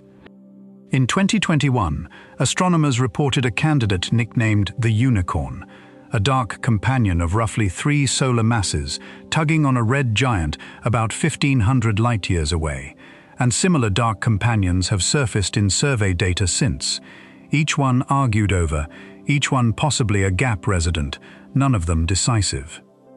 The objects in this weight class do not shine, do not pulse, and do not explode. They can only be weighed by what they do to their neighbors, which is why the desert stayed officially empty for 30 years. Then gravitational wave astronomy opened for business, and the desert started producing footprints. In 2020, the LIGO and Virgo detectors reported an event called GW190814, a black hole of 23 solar masses swallowing a companion of about 2.6. That companion sits squarely in the forbidden zone, and to this day nobody can say whether it was the heaviest neutron star ever found or the lightest black hole. In 2024 came GW230529, a merger involving an object of roughly 3 to 4 solar masses, again inside the gap. The desert, it turns out, is not empty. It is sparsely inhabited by objects we cannot yet classify, each one a message from that violent final second written in a script we are still learning to read. This one is labeled being solved in real time, one collision at a time. The dead keep other company too, and the census of living planets has its own forbidden zone. Number 23, the missing planets. When the Kepler mission's planet catalogue grew into the thousands, astronomers could finally do something new with planets. They could take statistics. In 2017, a survey led by B.J. Fulton lined up the small planets of the galaxy by size, expecting a smooth spread, and found instead a valley. Planets about 1.5 to 2 times Earth's radius are conspicuously rare. Below the valley, the galaxy makes rocky super-Earths in abundance. Above it, puffy mini-Neptunes wrapped in hydrogen, also in abundance. In between, a desert. Planet formation, apparently, manufactures 2 standard products and almost nothing in the middle, and no one had predicted it. The leading explanations are 3, and they disagree about who the sculptor is. The first blames the stars. A young star pours out X-rays and ultraviolet light, and that radiation can strip the hydrogen atmosphere off a smallish planet entirely, shrinking it from the puffy class down to the bare rock class. Planets big enough to hold their atmospheres stay above the valley. Planets that lose them drop below it. The middle sizes are unstable, transitional, and therefore rare. The second explanation blames the planets themselves. A newborn planet's own interior is hot, and that leftover heat, radiating up from below, can boil off a thin atmosphere without any help from the star. The third explanation is the most interesting, because it denies that anything was stripped at all. Perhaps the 2 populations are simply born different, dry, rocky worlds assembled inside the snowline, and water-rich worlds assembled beyond it that migrated inward, with the valley marking the seam between 2 separate factories. There are early clues about the sculptor's identity, and they point in an awkward direction. Around small red dwarf stars, the valley appears to sit at slightly different sizes than around sun-like stars, and the details of that shift favor different mechanisms depending on whose analysis you read. The valley is not one fixed feature, but a pattern that varies with the star, the orbit, and the age of the system, which means the sculptor, whoever it is, works differently in different neighborhoods. All 3 mechanisms predict a valley. Each predicts a slightly different valley, in its exact position, its slope, its dependence on the star. The current data cannot cleanly crown a winner, so the sculptor of the galaxy's most basic pattern remains identified. It is worth pausing on what is at stake. Which side of that valley a world lands on plausibly decides whether it keeps an atmosphere, holds liquid water, and stays habitable. The commonest planets in the galaxy are sorted by a rule we have not identified, and the rule may be the same one that decides where life can happen. This one is labeled contested, and some planets show up on the wrong side of a different line entirely, the line between living stars and dead ones.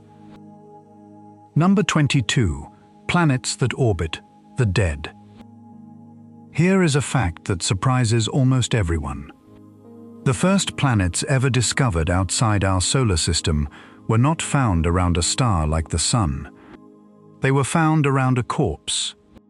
In 1992, the radio astronomers Alexander Volschan and Dale Frail announced planets orbiting PSR B1257+12, a millisecond pulsar, the collapsed remnant of a supernova, spinning hundreds of times per second and sweeping a radio beam across the Earth with each turn. The pulsar's ticking is so regular that tiny wobbles caused by orbiting planets showed up in the arrival times, and the wobbles revealed 3 small worlds. History's first known exoplanets orbit a dead star, and 30 years later, nobody is sure how they can exist. The problem is the supernova. The explosion that created the pulsar should have engulfed, vaporized, or gravitationally unbound any planetary system the original star possessed. Planets simply should not have survived the funeral, and these 3, later given the fittingly Gothic names Poltergeist, Phobator, and Draga, are small, tidy, and close in, which makes prior survival even less plausible. The favored answer is that they are second-generation worlds. Some of the debris from the catastrophe, or material torn from a companion star afterward, settled into a disk around the pulsar, and out of that disk of wreckage, a new planetary system quietly condensed. Planets born from a star's corpse, orbiting inside its grave. If that is right, planet formation is not a delicate miracle of calm nurseries. It is a compulsion, something matter does wherever it gets the chance, even in the aftermath of the universe's most violent process. Yet searches show planets around millisecond pulsars are rare, fewer than one system in 200, so whatever happened there was uncommon, even by cosmic standards. Consider how those first exoplanets were even findable. A millisecond pulsar's radio ticks arrive with such regularity that a planet the size of our moon, tugging its host back and forth by mere kilometers, shifts the tick arrival times measurably.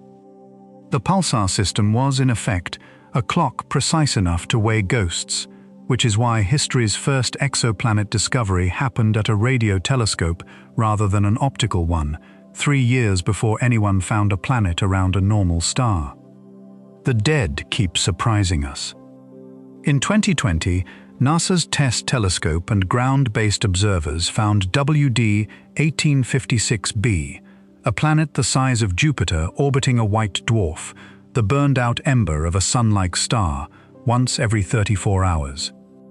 That orbit sits inside the region the star's red giant phase should have filled with fire as it swelled and died. The planet either survived being engulfed, which is hard to credit, or migrated inward after the star's death, escorted by dynamics nobody has pinned down. Either way, the pattern holds. Worlds persist where the textbooks say worlds cannot, and every graveyard we examine closely turns out to have gardens. This one is labeled unexplained in its pathways. We have been climbing the ladder one star at a time. It is time to step up to the cities the stars live in, and the first thing we find is that their most famous feature should not exist. Number 21. Why spiral arms do not wind up. Ask anyone to draw a galaxy, and they will draw the spiral, the pinwheel, 2 or more luminous arms sweeping out from a bright center. It is the most recognizable shape in astronomy. the logo of the cosmos. And it has a problem so basic that it sounds like a trick question. A galaxy does not rotate like a solid disk. Stars near the center complete their orbits far faster than stars near the rim, the way inner planets outpace outer ones. Run that differential rotation forward, and any pattern painted on the disk must wrap around itself, tighter and tighter, like cream stirred into coffee. Our Sun has circled the Milky Way more than 50 times since the galaxy formed. 50 windings should have coiled any spiral into an indistinct blur. The arms should be gone. They are magnificently, insolently, still there. This is the winding problem, and it has stood for the better part of a century. The classic solution, proposed by C. Lin and Frank Hsu in 1964, is that the arms are not made of particular stars at all. They are density waves, patterns of compression that sweep through the disk the way a traffic jam moves along a highway. The jam persists for hours while individual cars enter, slow down, and escape out the front. In this picture, stars and gas clouds drift through the arms, bunching up briefly, igniting new star formation in the compression and moving on. The arm is a wave. The stars are merely the water. It is a beautiful theory, and after 60 years it remains unproven. Modern computer simulations tend to produce a different behavior, arms that are transient and recurrent, forming, shearing apart, and reforming continuously, so that every spiral we photograph is temporary, one frame of a flickering pattern. Observations have not settled which picture describes reality. The embarrassment comes closer to home. We cannot even agree on the shape of our own galaxy. Infrared surveys of the Milky Way favor two major arms. Maps built from young stars and star-forming mesas favor four. We live inside the pattern, which turns out to be the worst seat in the house for seeing it. Some spirals, like the grand two-armed design of the Whirlpool galaxy, are plausibly shaped by the gravity of a companion. Others, patchy and flocculent, resist every tidy explanation. The address format of our own Sun, the arm it calls home, is a structure whose persistence we cannot yet explain from first principles. This one is labeled contested, 60 years and counting. And the Milky Way's arms are not its only unexplained feature. The whole disk, it turns out, is bent, and it is still vibrating from a blow.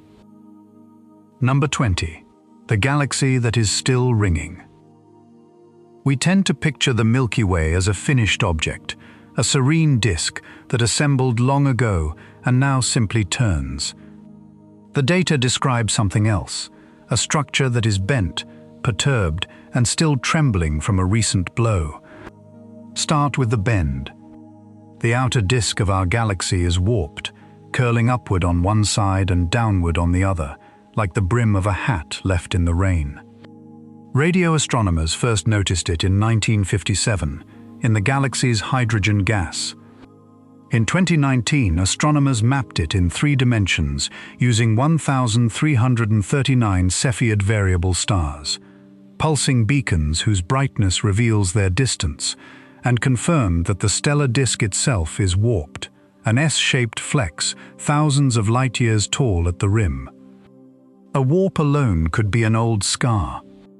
But in 2020, astronomers measured the warp precessing, wobbling around the galaxy like the rim of a spun coin, and it wobbles too fast to be a relic. Something massive disturbed the disk recently, in galactic terms, and the prime suspect has been caught at the scene repeatedly. The Sagittarius dwarf galaxy, a small satellite of the Milky Way, is on an orbit that plunges it through our disk again and again, and it is being shredded by our gravity as it goes, unraveling into streams of stars that wrap the entire sky. The Sagittarius dwarf itself is a quietly tragic object. It was discovered only in 1994, remarkably late for something so close, because it lies almost directly behind the dense star clouds of the galactic center, hidden in the glare of our own downtown. By the time we noticed it, the Milky Way had already stretched it into a long ribbon of stars, and each disk crossing strips it further. We found our galaxy's most persistent visitor only after most of it had already been taken.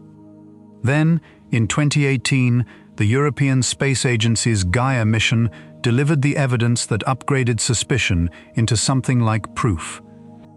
Gaia measures the positions and motions of nearly 2 billion stars, and when astronomers plotted the vertical motions of stars near the Sun, a pattern appeared that should not exist in a settled galaxy. A spiral, a snail shell curl in the data, the unmistakable signature of a disk that was struck and is still oscillating. Our galactic neighborhood is ringing like a struck bell, and the vibration has not yet died away. The estimates trace the blow to somewhere between 300 and 900 million years ago, consistent with a recent Sagittarius passage. There is even evidence that earlier passages triggered galaxy-wide bursts of star formation, and one of those bursts, intriguingly, roughly coincides with the era when our own Sun was born, 4.6 billion years ago. It is possible, though far from proven, that we owe our existence to the collision that is still shaking the room. This one is labeled being solved in real time, as Gaia watches the bell vibrate.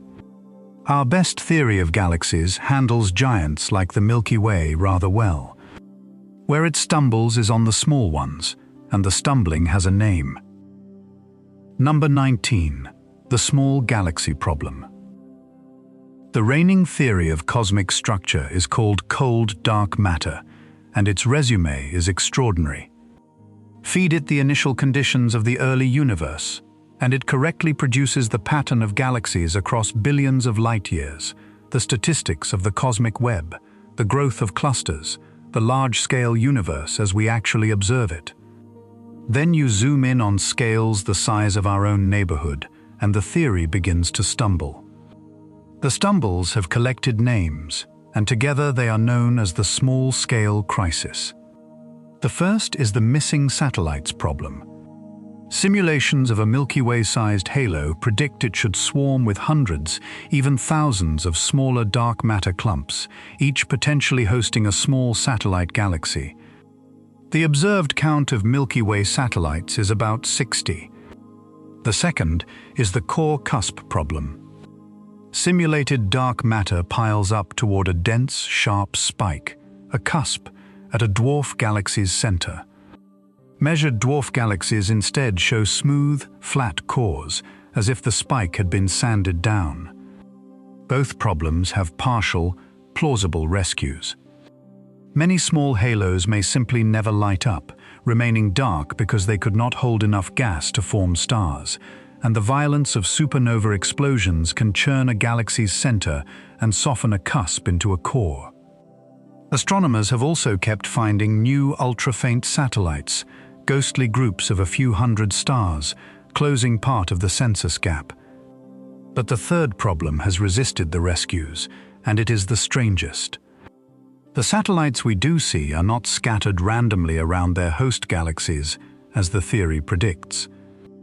Around the Milky Way, a large fraction of the satellites orbit within a thin, coordinated plane, like planets around a star. Around our neighbor Andromeda, another plane. Around the galaxy Centaurus A, evidence of yet another. Simulated universes produce such tidy arrangements only rarely, and yet we appear to be living in a corner of reality where they are the norm, 3 for 3. Either we are statistical flukes, stacked on flukes, or small galaxies know something about arranging themselves that cold, dark matter does not. The Vera Rubin Observatory, beginning its decade-long survey of the southern sky, is expected to find hundreds of new dwarf galaxies and settle the census once and for all. This one is labeled partially solved, with the plane of satellites still unexplained. And at the far extremes of the galaxy population, things go stranger still. Some galaxies appear to be almost nothing but dark matter, ghosts with a whisper of stars. Number 18. Ghost galaxies. In 2016, a team led by Peter van Dokkum pointed an unusual instrument at the Coma cluster, 300 million light-years away. The Dragonfly telephoto array is not a conventional telescope. It is a rack of high-end camera lenses, the kind used at sporting events, ganged together because that design excels at seeing enormous, faint, diffuse things that ordinary telescopes overlook. What it found in Coma was a population of galaxies that barely exist. The showpiece was named Dragonfly 44, a galaxy as wide as the Milky Way that emits about 1% of its light. A city's worth of infrastructure, lit by a single candle. The shock came when astronomers measured how fast its stars move. Stars in a galaxy orbit at speeds set by the total mass holding them, and Dragonfly 44's stars move far too fast for its feeble starlight to explain. The early analysis suggested a dark matter halo comparable to the Milky Way's own, making the galaxy, by the initial estimates, 99.99% dark matter. Later work softened those numbers, as later work tends to do, but the class of object it represents, the ultra-diffuse galaxies, has only grown. Thousands are now catalogued in nearby clusters, wide, dim phantoms that the sky turns out to be full of once you build the right instrument to notice them. The instrument behind the discovery says something about how these ghosts stayed hidden. Big professional telescopes have highly polished optics that scatter a little light around bright stars, and that faint scattered glow is exactly bright enough to drown objects like Dragonfly 44. Camera lenses, engineered by commercial manufacturers to suppress ghosting and flare for photographers, happen to solve the problem. The Dragonfly array is, in essence, 4 dozen telephoto lenses bolted together in New Mexico, an instrument a wedding photographer would recognize, and it opened a layer of the universe the great observatories had been shining past for a century. Nobody knows how they form. Perhaps they are failed giants, galaxies that assembled a full-sized dark matter halo but had their star-forming gas stripped away early, leaving the scaffolding without the building. Perhaps they are ordinary dwarfs, puffed up to enormous size by internal violence, supernovae driving gas outward until the whole system relaxed and spread. Perhaps they were born spinning too fast to condense properly. Each origin story predicts different populations, and the data have not chosen. And the same decade delivered the mirror image scandal, a handful of galaxies that appear to contain almost no dark matter at all, an opposite extreme this channel has explored before. Hold both extremes in mind at once, because together they break something important. The relationship between visible galaxies and their invisible scaffolding was supposed to be tight and dependable. It fails in both directions. This one is labeled unexplained. All of this assumes we understand the scaffolding itself. But right now, in our own stellar neighborhood, gravity is standing trial, and the verdict is disputed. Number 17. Gravity on trial. In the backyard. Since 1933, astronomy has carried an enormous unpaid debt, and every option for settling it is expensive. Galaxies behave as if they contain 5 times more matter than we can see. Either the universe is full of invisible material, dark matter, or our law of gravity is subtly wrong at astronomical scales. The second option has a standard bearer, a framework called MOND, Modified Newtonian Dynamics, proposed by the physicist Mordechai Milgrom in 1983. MOND makes one strange claim. Below a certain threshold of acceleration, an absurdly gentle threshold, about 100 billionth of the acceleration you feel standing on Earth, gravity stops weakening as fast as Newton says it should. Tune that single dial, and the rotation of hundreds of galaxies falls into place with unreasonable elegance, no invisible matter required. For 40 years, the two camps fought mostly over distant galaxies, where the arguments blur into questions about gas and feedback and history. Then someone noticed a courtroom in our own backyard. Wide binary stars are pairs of stars that orbit each other at enormous separations, thousands of times the Earth-Sun distance. At those distances, their mutual accelerations fall below Mond's magic threshold. And here is the beautiful part. Wide binaries cannot contain dark matter. On these small scales, dark matter, if it exists, is spread far too thin to affect the orbit. So the two theories finally make cleanly different predictions about the same objects. Newton says the pairs orbit at Newton's speed. Mond says they orbit measurably faster. All you need is a star catalogue precise enough to referee, and the Gaia mission built exactly that. It is worth feeling how gentle the contested regime actually is. The threshold acceleration in question is about 1/10,000,000th of what you feel standing on the floor tonight. A dust grain settling on a table experiences more. The claim on trial is that gravity, the first force physics ever wrote down, changes its behavior in conditions that quiet, conditions that exist between stars everywhere, and that 3 centuries of physics simply never had the measuring precision to notice. In 2023, the astronomer Kyuhyun Che analyzed roughly 26,500 wide binaries from Gaia and announced a result that would, if confirmed, rank among the discoveries of the century. At the lowest accelerations, he reported, the pairs orbit faster than Newton allows, by 30 to 40%, in line with Mond. In 2024, a rival analysis led by Indranil Banik, using stricter selection cuts on similar data, reported the opposite verdict: standard gravity confirmed, Mond strongly disfavored. The dispute now centers on contamination. An unseen third star hiding in a binary system inflates the measured velocities and can fake the Mond signal, so everything turns on whose cleaning procedure you trust. Both camps agree on what matters most, that the test itself is sound, and that Gaia's next data release should carry enough precision to end the argument. Very few disputes in modern science offer stakes this high with a referee this close at hand. If Newton holds, dark matter's case strengthens. If Che is right, there may be no dark matter at all, and 3 levels of tonight's countdown would need to be rewritten. This one is labeled contested, and it is among the cleanest live fights in astrophysics. While gravity stands trial here at home, the early universe keeps submitting new evidence of its own misbehavior in the form of galaxies that grew up far too fast. Number 16. The galaxies that grew up too fast.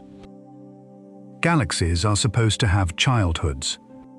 In the standard picture, they begin as small clumps of gas and dark matter, merge, grow, form stars for billions of years, and only much later, if ever, settle into quiet maturity. The James Webb Space Telescope was built to watch those childhoods directly, by looking so far away that the light arriving now left when the universe was young. And almost immediately, it began finding adults in the nursery. The starkest case so far is a galaxy with the unlovely name ZF UDS 7329. Its light shows us the galaxy as it was 11.5 billion years ago, when the universe was around 2 billion years old. That alone is not the problem. The problem is what the spectrum, obtained with Webb and reported in 2024 by a team including Carl Glazebrook, revealed about its history. The galaxy was already dead. Its stars, roughly 4 Milky Ways worth of stellar mass, had formed in a burst even earlier, when the universe was perhaps 1.5 billion years old, and by the time we catch sight of it, star formation had already shut down completely. It is a finished galaxy, a retiree, photographed in an era when the universe should contain only construction sites. This one arrived with a pedigree of caution behind it. In 2023, an early Webb result claiming 6 impossibly massive galaxy candidates made headlines worldwide, and several of those candidates were later downgraded, their light reinterpreted as dust-reddened star formation or the glow of feeding black holes. The community absorbed the lesson, tightened its standards, and demanded spectra rather than colors. ZF-UDS 7329 is the case that survived the tightening, which is exactly why it is the one worth losing sleep over, gently. The trouble is double. First, assembling that much stellar mass that early strains the standard growth schedule, in which dark matter halos large enough simply should not have had time to gather and convert their gas. Second, and less discussed, is the shutdown itself.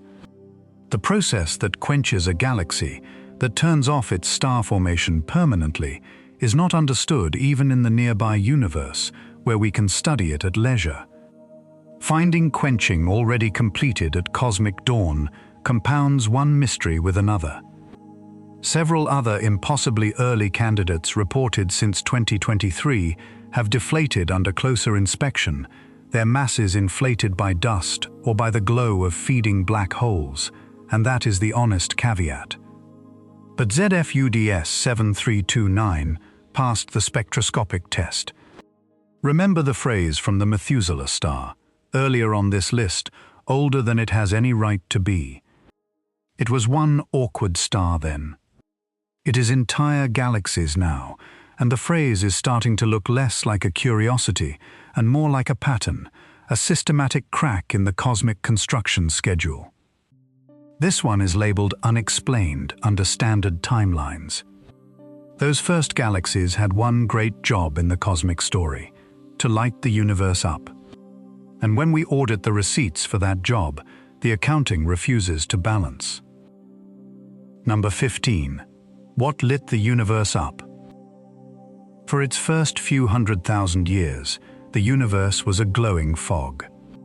Then it cooled, went dark, and filled with neutral hydrogen gas, opaque to ultraviolet light. The era that followed is called, without embellishment, the Dark Ages. And then, across the first billion years, something burned the fog away.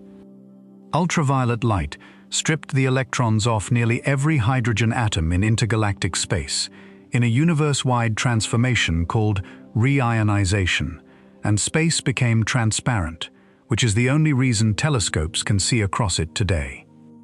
We know it happened, and we know roughly when it finished, because the light of distant quasars shows the fog's last shreds dissolving around 1 billion years after the Big Bang. What we cannot do is name the arsonist. The mystery is an accounting problem. Who supplied the photons? There were only 2 serious candidates. The first is quasars, the brilliant beacons powered by feeding supermassive black holes, individually powerful but rare. The second is ordinary galaxies, individually feeble but numerous beyond counting, especially the small ones. For decades, the ledgers came up short on both, and the shortfall hinged on a number called the escape fraction, the percentage of a galaxy's ionizing light that actually gets out of the galaxy rather than being absorbed by its own gas and dust. That number, for the early universe, cannot be measured directly because the intervening fog eats exactly the light you would need to measure. It is the free parameter on which the entire question pivots. It bears emphasizing what an odd kind of event this was. Reionization is the only planet-wide, universe-wide phase change to have happened since the primordial fireball itself. Every single atom of hydrogen between the galaxies, across the entire cosmos, was stripped of its electron within a window of a few 100 million years, and it has stayed stripped ever since. When you look at any deep-field photograph, you are looking through gas that was transformed, everywhere, all at once, by a cause we cannot fully identify. Then Webb weighed in, and the plot inverted.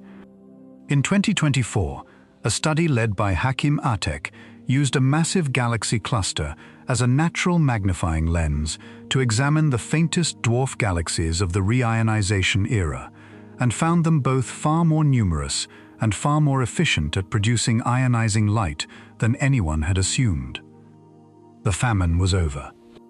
In fact, a recalculation the same year, led by Julian Munoz, found the opposite crisis. If Webb's photon counts are right, and escape fractions are anywhere near standard assumptions, reionization should have finished substantially earlier than it actually did. The books, which for decades showed a deficit, now show a surplus, and a surplus is just as much of an error. Somewhere in the accounting, in the escape fractions, the galaxy counts, or the timeline itself, something is wrong. The universe's last global transformation, the moment the lights came on, currently lacks a balanced explanation in either direction. This one is labeled being solved in real time, and presently overshooting. There is another cosmic ledger that will not balance, and it concerns the most underrated substance in the universe, the dust that worlds are made of. Number 14. The dust nobody ordered. Dust is the least glamorous word in astronomy, and one of the most important. Cosmic dust, the microscopic solid grains adrift between the stars, is where the story of planets begins. Grains stick, clump, and grow, and every rocky world, including the one holding you right now, began as an accident of dust. Dust cradles the cold clouds where new stars form, and it carries a large share of all elements heavier than helium. So it is genuinely awkward that when astronomers audit where dust comes from and where it goes, the books do not balance. The known factories are two. Aging red giant stars exhale dust grains in their slow winds over billions of years, and supernovae forge dust in their expanding wreckage. The known destroyer is, inconveniently, also the supernova, whose shockwaves shatter and vaporize grains throughout interstellar space. Radio observations with the ALMA array found roughly half a solar mass of fresh dust in the remnant of supernova 1987A, direct proof that explosions do create dust in bulk. The unresolved question is net yield. How much of that freshly minted dust survives when the remnant's own reverse shock sweeps back through it? Across many galaxies, the measured dust supply exceeds what the factories, minus the destruction, should be able to maintain. Something is producing or preserving dust off the books, and the leading suspect is growth in the cold clouds themselves, grains quietly accreting atoms in the dark, a process efficient in principle and nearly impossible to watch. The early universe sharpens the embarrassment. Galaxies like A1689Z D1, observed as they were less than 1 billion years after the Big Bang, are already rich with dust, yet the slow stellar factories had barely begun operating by then. The first generations of supernovae must have done the work, or the growth in clouds shortcut must have been running at full speed from the start. Either way, the raw material of planets was being manufactured abundantly by processes we have not properly identified. The stuff this world is made of has an unbalanced origin ledger. This one is labeled unexplained in its accounting. To audit the universe's books properly, you eventually need to check the total light itself. And to do that, humanity needed the darkest sky available. So we used a camera flying past Pluto. Number 13. The darkness we measured. Every measurement of the night sky from Earth's neighborhood is contaminated by light. Not city light, though that is bad enough, but zodiacal light, sunlight scattered by the fog of dust that fills the inner solar system. It is why the inner solar system is, for certain purposes, the worst observatory imaginable. If you want to measure the cosmic optical background, the combined visible light of every object in the universe, the total brightness of everything, you must first escape the glare. There is exactly one working camera far enough away. New Horizons, The spacecraft that photographed Pluto in 2015 kept flying, and by the 2020s it was more than 5 billion kilometers from the Sun, beyond the zodiacal fog, carrying a telescope called LORRI into the darkest observing site our species has ever possessed. The instrument itself is an exercise in humility. LORRI is a modest telescope by professional standards, with a mirror smaller than a dinner plate, designed for photographing Pluto's surface, never intended for cosmology. What it possesses that no billion-dollar observatory can buy is location. Every great telescope on Earth and in Earth's neighborhood, including the largest mirrors ever polished, sits inside the zodiacal glow, like trying to study candlelight from inside a lit room. The little camera got to turn off the room lights simply by leaving. Picture the vantage point. The spacecraft is 50-some times farther from the Sun than Earth, and the Sun behind it has shrunk to a brilliant star that could be blotted out with a fingertip. There is no air, no dust glow, no moonlight, nothing.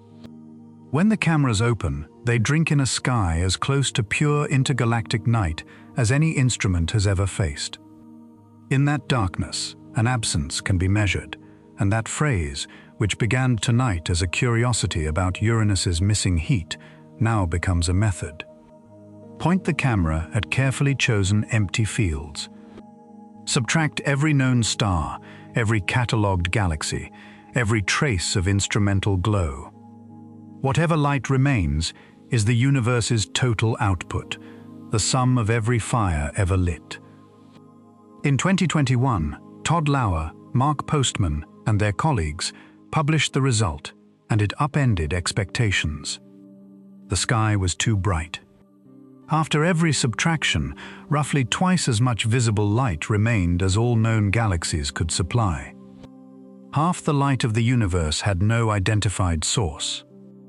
The candidate explanations ran from the mundane to the exotic, an enormous uncounted population of faint galaxies, stars stripped from their homes and adrift between galaxies, or something genuinely new, such as decaying dark matter particles glowing faintly in the dark.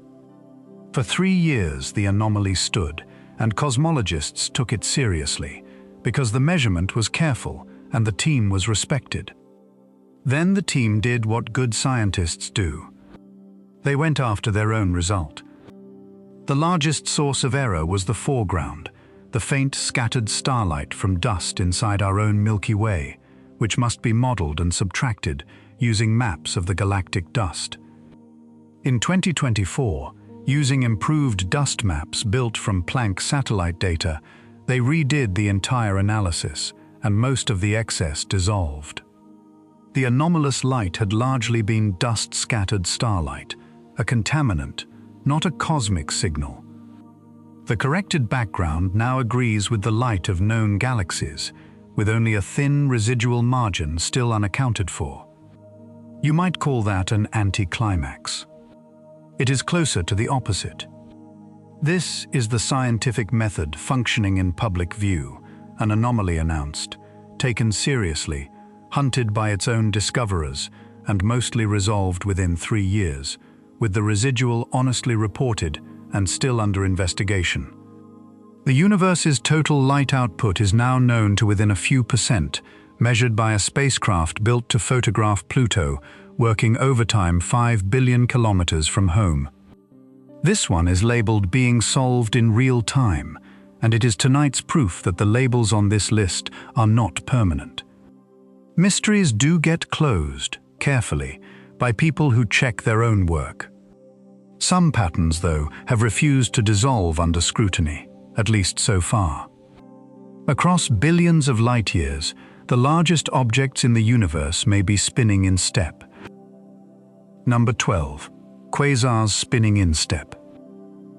Here is a rule so basic it is rarely stated aloud. Objects can only coordinate if information has had time to travel between them. Two dancers can only synchronize if each can see or hear the other. Regions of the universe separated by billions of light years, whose light has not had time to make the crossing, should share nothing but statistics. which is why a 2014 study out of the European Southern Observatory's Very Large Telescope raised eyebrows across cosmology. A team led by Damian Hatzimekers examined 93 quasars, the blazing cores of galaxies powered by feeding supermassive black holes, strung across a region billions of light-years wide.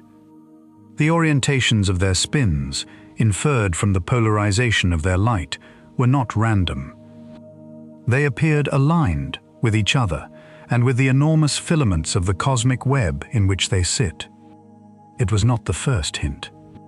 In 1998, the same group had reported that the polarization of quasar light shows coherent alignments across implausibly large patches of sky. In 2016, a separate radio study of 64 galaxies found their jets, the beams fired from their central black holes, pointing in correlated directions across scales that comfortably exceed what standard structure formation produces. Individually, each result is a curiosity. Together, they form a pattern that keeps almost showing up, in different data, with different instruments, never quite decisively. Polarization is the key that makes the measurement possible at all, and it is a subtle one. Light from the region around a feeding black hole picks up a preferred orientation, a polarization, that traces the geometry of the disk and jets around the hole. Measure the polarization angle, and you have read the orientation of an engine billions of light-years away without resolving it. It is a remarkable trick, and it is also where skeptics aim first, since polarization can be altered by everything the light passes through on its long journey to the telescope. There may be an innocent explanation, and it is worth stating fairly. Galaxies inherit their spin from the filament of matter they condense inside, the way whirlpools inherit rotation from the river. Some correlation between neighbors is expected, and simulations produce it. The question is the length of the leash. The reported alignments stretch over distances where any inherited correlation should have faded to statistical noise long ago. If the signal is real at those scales, it is a fossil, an imprint laid down before the structures themselves existed, pointing back to physics in the primordial universe that our models do not contain. The honest counterweight is that the samples are small. 93 quasars is not many, the statistics are contested, and independent confirmation has been thin. This is exactly the kind of result that dissolves quietly in half of history's cases and becomes a revolution in the other half. For now, it is labeled contested, a pattern at the edge of significance, whispering that the largest objects in existence may be following instructions nobody has read. If some order in the universe is too old to explain, consider the possibility that some objects are too. The next mystery concerns black holes that may have formed before there was anything to collapse. Number 11. The black holes older than stars. Every black hole humanity has confirmed has a respectable biography. It formed from the collapse of a massive star, or it grew over eons at the center of a galaxy. Either way, stars came first. But theory permits a third, stranger origin. In the first second of the universe, before atoms, before light ran free, before anything we would recognize as matter had organized itself, the newborn cosmos was a chaos of density. Any region compressed past a critical threshold would have collapsed directly into a black hole, no star required. Yakov Zeldovich and Igor Novikov raised the possibility in 1966, and Stephen Hawking developed it in 1971. They are called primordial black holes, and they would be the oldest objects in existence, older than the first stars by hundreds of millions of years, fossils of the Big Bang itself, sewn into the universe from its first heartbeat. The idea refuses to die for one compelling reason.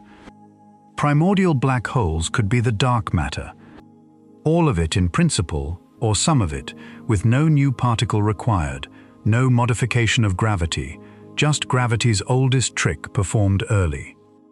That possibility has driven decades of ingenious searching, and the searches have mostly been a story of doors closing. If primordial black holes as heavy as stars or planets filled the galaxy in dark matter quantities, they would betray themselves by gravitational microlensing, briefly magnifying background stars as they drift across our line of sight. Surveys like OGLE and Japan's Subaru telescope have watched millions of stars for exactly those flickers and found far too few. Black holes lighter than about 1 trillion kilograms face the opposite verdict, because Hawking's own radiation theory says they would have evaporated by now, ending in bursts of gamma rays that no telescope has convincingly seen. Hawking's evaporation prediction adds a theatrical possibility to the small end of the range. A black hole shrinks as it radiates, and it radiates faster as it shrinks, so the end of a black hole's life is not a fade but a flash, a final burst of high-energy particles as the last of it evaporates. Any primordial black hole born at just the right mass, about 100 million tons, would be finishing its evaporation approximately now, somewhere in the universe, after 14 billion years of slow dwindling. Gamma-ray observatories have searched for those final flashes for decades. If one is ever caught, it would confirm two of physics' great unverified ideas in a single instant: primordial black holes and Hawking radiation together, which is the kind of bargain nature rarely offers. But between the closed doors, one window stands open, and it is the strangest of all. In the so-called asteroid mass window, black holes weighing between roughly 10 quadrillion and 10 sextillion grams, each one heavier than a mountain yet smaller than an atom, remain almost completely unconstrained. No current instrument can rule them out, and no current instrument can find them. Dark matter, the missing 5/6 of all material in the universe, could in principle be a swarm of atom-sized relics from the first second of time, drifting between and occasionally through the worlds. If one crossed the solar system, it would announce itself only through the faintest gravitational nudges on planetary orbits, and researchers have begun searching planetary data for exactly that. Nothing yet. Not one primordial black hole has ever been detected, and the possibility that the universe's oldest objects outnumber its stars remains fully open. This one is labeled unexplained in the purest sense. The objects may not exist at all, which would itself require explaining why the early universe was so smooth. From black holes older than stars, we turn to something older still. There is a light that has filled every room you have ever slept in, and it has never once been seen. Number 10. The oldest light never seen. The famous baby picture of the universe is the cosmic microwave background, the afterglow released 380,000 years after the Big Bang, mapped in exquisite detail by satellite after satellite. It is often called the oldest light we can see, and that phrasing hides a technicality with something profound inside it. There is an older signal. It has been traveling since the universe was 1 second old, and it is passing through your body right now. In its first second, the universe was so hot and dense that even neutrinos, the most antisocial particles in nature, were trapped, constantly colliding in the primordial plasma. Then, at almost exactly the 1 second mark, expansion thinned the plasma below a critical threshold, and the neutrinos decoupled. Every neutrino in the universe at that moment simply stopped interacting and flew free, and nearly all of them have been flying, untouched, ever since. They are called the cosmic neutrino background, and they are everywhere. The calculations are specific. About 336 of these relic neutrinos occupy every cubic centimeter of space, every sugar cube of air in your bedroom, every sugar cube of you. Cooled by 14 billion years of cosmic expansion, they now drift at a temperature of about 1.95 degrees above absolute zero, carrying almost no energy at all. That last fact is the heartbreak. Neutrinos are already famously difficult to catch. The great detectors, the tanks of thousands of tons of water, and the cubic kilometer of Antarctic ice catch neutrinos from the sun and from exploding stars because those neutrinos carry substantial energy. Relic neutrinos carry roughly 1 billion times less, so feeble that they slip through any detector humanity knows how to build, ghosts even by the standards of ghosts. Only one serious detection concept exists, an experiment called Ptolemy, which would watch a film of tritium for the rare occasions when a relic neutrino is absorbed, nudging the decay products by a hair's width of energy. It remains at the prototype stage, a beautiful idea waiting decades for its technology.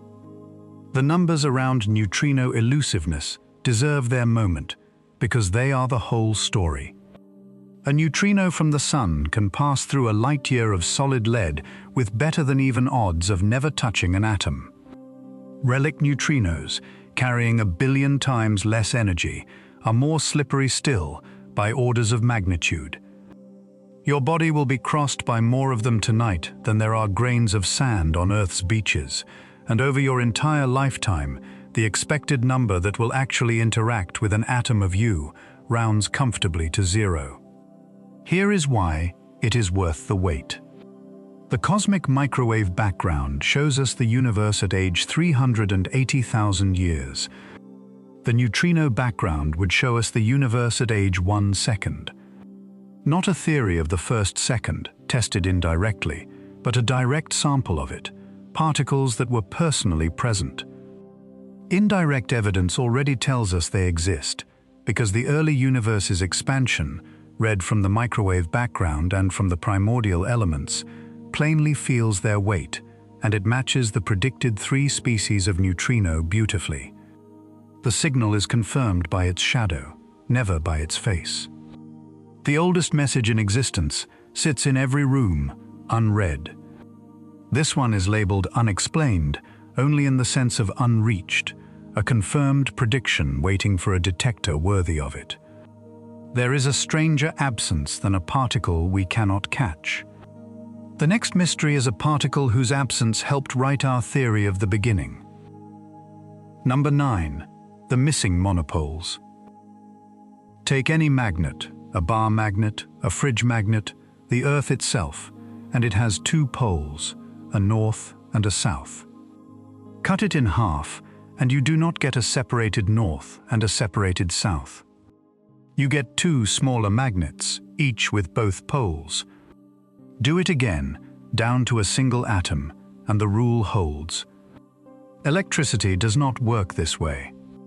Positive and negative charges separate freely. Electric monopoles, in other words, are everywhere, and magnetic monopoles are nowhere, and physics has never explained the asymmetry. In 1931, Paul Dirac sharpened the puzzle into a theorem. If even one magnetic monopole existed anywhere in the universe, quantum mechanics would require electric charge to come in exact, discrete units. Electric charge does come in exact, discrete units, and nobody knows why. One monopole, anywhere, ever, would explain it. Sit with Dirac's bargain for a moment, because it is one of the strangest offers in physics. Why does every electron in the universe carry exactly the same charge as every other, to the last decimal place, everywhere, always? No principle in standard electromagnetism requires it. Charge could, in principle, come in any messy assortment of values, and it does not. Dirac showed that the existence of a single magnetic monopole, one anywhere in the cosmos, at any time in its history, would force charge to be quantized exactly as observed. One missing particle would explain a perfect regularity stamped on every atom in existence. That is an enormous explanatory prize dangling from the thinnest possible thread. The theoretical case grew stronger. The grand unified theories of the 1970s, which merge the fundamental forces at high energies, do not merely permit monopoles. They require them, predicting the searing early universe minted them in enormous numbers. they should be common. The observed count stands at 0. Except perhaps for one night in California. On February 14, 1982, a detector built by the physicist Blas Cabrera at Stanford, a superconducting loop designed so that a passing monopole would produce a precise, quantized jump in current, recorded exactly that. A single, textbook-perfect signature, the right size, the right shape, at 2 in the morning with nobody in the room. It is remembered as the Valentine's Day event. In 4 decades since, neither Cabrera's detectors nor any successor experiment has ever seen another. One event, unrepeatable, unexplained, sitting in the literature like a single footprint on a beach. The famine had one enormous consequence. When Alan Guth proposed cosmic inflation in 1980, the theory that the infant universe underwent a burst of exponential expansion, one of his declared motivations was the monopole problem. Inflate the universe violently enough, and whatever monopoles existed get diluted to near zero density, perhaps one in the entire observable volume. The missing particle helped write modern cosmology by its absence. Searches continue at the Large Hadron Collider's MODAL experiment, in ancient minerals, in polar ice, and they continue finding nothing. The detection count for the tidiest prediction in particle physics remains 0, or possibly 1, and the difference between those numbers is a revolution. This one is labeled unexplained, with a 40-year-old asterisk. Inflation, the theory the monopoles helped inspire, solved that problem and several others in one stroke. Which brings us to the question of whether it actually happened. Number 8. Did inflation really happen? The theory of cosmic inflation makes a claim of almost comical extravagance. In its first tiny fraction of a second, less than a trillionth of a trillionth of a trillionth of a second, the universe expanded by a factor of at least 10 to the power of 26, space itself stretching faster than light travels through it, a subatomic patch ballooning to macroscopic size in an instant. It is the standard first chapter of cosmology, taught in every university, assumed in nearly every calculation about the early universe. It earns that status honestly, because it solves 3 stubborn problems at once. It explains why opposite sides of the sky have the same temperature despite never having been in contact, why the universe's geometry is so precisely flat, and, as we saw at number 9, where all the monopoles went. 1 idea, 3 cures. The trouble is that the theory's own signature prediction, the fingerprint that would confirm it, has never been found. The fingerprint is specific. Inflation, stretching space that violently should have generated gravitational waves, ripples in space-time itself, on the scale of the entire universe. Those primordial waves would have left a subtle swirling pattern, called B-modes, twisted into the polarization of the cosmic microwave background. Find the swirl and inflation is confirmed. And for one season, the world believed it had been. On March 17, 2014, the team behind a South Pole telescope called BICEP 2 held a press conference at Harvard and announced the detection. The signal was strong. Champagne was poured on camera. A video of a team member bringing the news to one of inflation's founders traveled the world, and there was open talk of a Nobel Prize. Within a year, it had all come apart. Joint analysis with the Planck satellite showed the team had underestimated the polarized glow of dust in our own Milky Way, and the famous swirl was, mostly or entirely, foreground contamination. The retraction was as public as the triumph, and it stands as one of modern science's great cautionary tales. The human details of that episode have entered scientific folklore. A camera crew filmed a BICEP 2 team member knocking on the door of André Linde, one of inflation's founding architects, to deliver the news in person, champagne in hand, and the video of Linde's stunned joy was watched millions of times. A year later, the signal was dust. Linde's champagne had been real, the swirl had not, and the field learned, expensively and in public, how badly the universe's foregrounds can imitate its origins. A decade later, the search continues with better instruments and appropriately chastened statistics. The combined data now push any primordial signal below a level that has already ruled out many of the simplest inflation models. The next generation of experiments, an array called CMBS-4 and a Japanese satellite called Lightbird, will reach sensitivities in the 2030s that make the search decisive for a broad class of theories. Meanwhile, respectable alternatives exist: bouncing universes, cyclic models, scenarios where our expansion followed a prior contraction, and inflation carries an internal headache of its own. In most versions, inflation never stops everywhere, endlessly spawning new universes, a feature that led one of its own architects, Paul Steinhardt, to turn against it, arguing that a theory compatible with any outcome predicts nothing at all. So the first chapter of every cosmology book remains, in the strict sense, unverified. It is a beautiful, powerful, problem-solving idea awaiting its fingerprint, and the instruments capable of finding it are being built right now. This one is labeled contested at the foundations. Beneath every question about the universe's beginning sits something stranger, so familiar that most people never notice it needs explaining. Time itself only runs one way, and nobody knows why. Number 7. Why time only runs forward. Drop a glass and it shatters. No one has ever seen the reverse, shards leaping from the floor to assemble a glass. Yet here is the unsettling truth at the bottom of physics. The fundamental laws would allow it. Newton's mechanics, Einstein's relativity, quantum theory, all of them work identically whether time runs forward or backward. Film almost any process at the level of particles, play the film in reverse, and no law is violated. Nothing in the fundamental equations distinguishes past from future.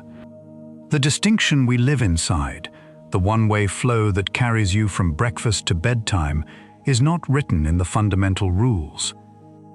It has to come from somewhere else, and where it comes from is one of the hardest open problems in science. The standard answer is the second law of thermodynamics. Entropy, the measure of disorder, increases with time, and that increase defines time's arrow. Eggs scramble and do not unscramble because scrambled arrangements vastly outnumber unscrambled ones, and systems drift toward the numerous. Ludwig Boltzmann worked this out in the 1890s, and it is correct, and it does not solve the problem. It relocates it. Entropy can only increase if it started low. Saying disorder grows explains nothing unless the universe began in an extraordinarily ordered, fantastically improbable state. So the entire arrow of time, every one-way process in existence, points backward to a single question. Why was the beginning so tidy? The mathematician Roger Penrose once estimated the precision involved.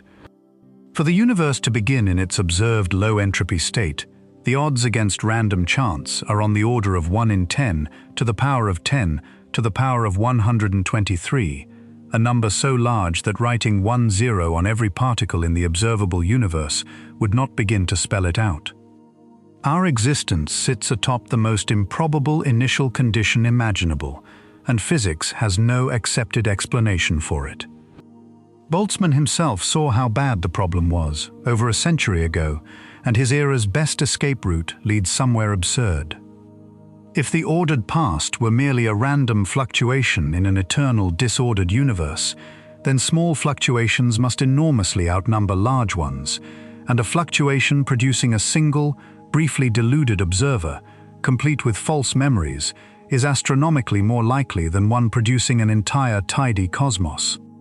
Taken seriously, the fluctuation answer predicts you are probably such an observer, and the world around you probably is not there. Physicists treat that conclusion as a reductio, a sign the reasoning has failed, but writing down exactly where it fails has occupied them ever since. The proposed answers strain in every direction. Perhaps inflation smoothed the start, though inflation itself requires special conditions, moving the mystery one door down. Perhaps, as Sean Carroll and Jennifer Chen proposed in 2004, universes bud from one another eternally, with arrows of time pointing in opposite directions in different branches, ours merely one arrow among many. Perhaps the arrow is somehow tied to observers, a suggestion that raises more questions than it retires. None commands acceptance. Sit with what this actually means for you tonight. Every memory you hold exists because your brain, a physical system, records the past and not the future, and it can only do that because entropy was lower yesterday than today. Every cause producing every effect, every heartbeat moving you forward, every plan you have ever made, runs on the gradient set by that absurdly ordered beginning. You are at this moment remembering this evening and not tomorrow morning, and that asymmetry, the most intimate fact of your existence, is an unsolved problem in physics. The past is only visible and the future only open because of a deposit of order made 13.8 billion years ago that nobody can account for. This one is labeled unexplained at the deepest level physics reaches. There is one place in nature where time's arrow famously bends toward a wall, where our best theory declares its own surrender. It is the inside of a black hole, and it is next. Number 6. What lives inside a black hole?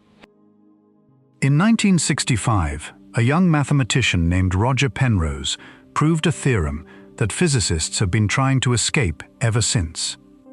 Using pure geometry, no assumptions about the details, he showed that inside every black hole, general relativity predicts a singularity, a region where the curvature of space-time runs away toward infinity, and the theory's equations stop returning answers.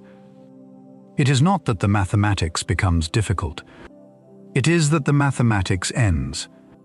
Einstein's theory of gravity, the most precisely confirmed description of space and time ever constructed, contains within it a formal proof of its own breakdown.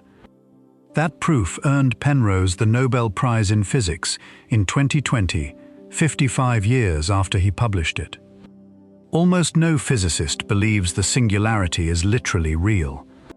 Infinities in physics are usually confessions, signs that a theory has been pushed beyond its jurisdiction.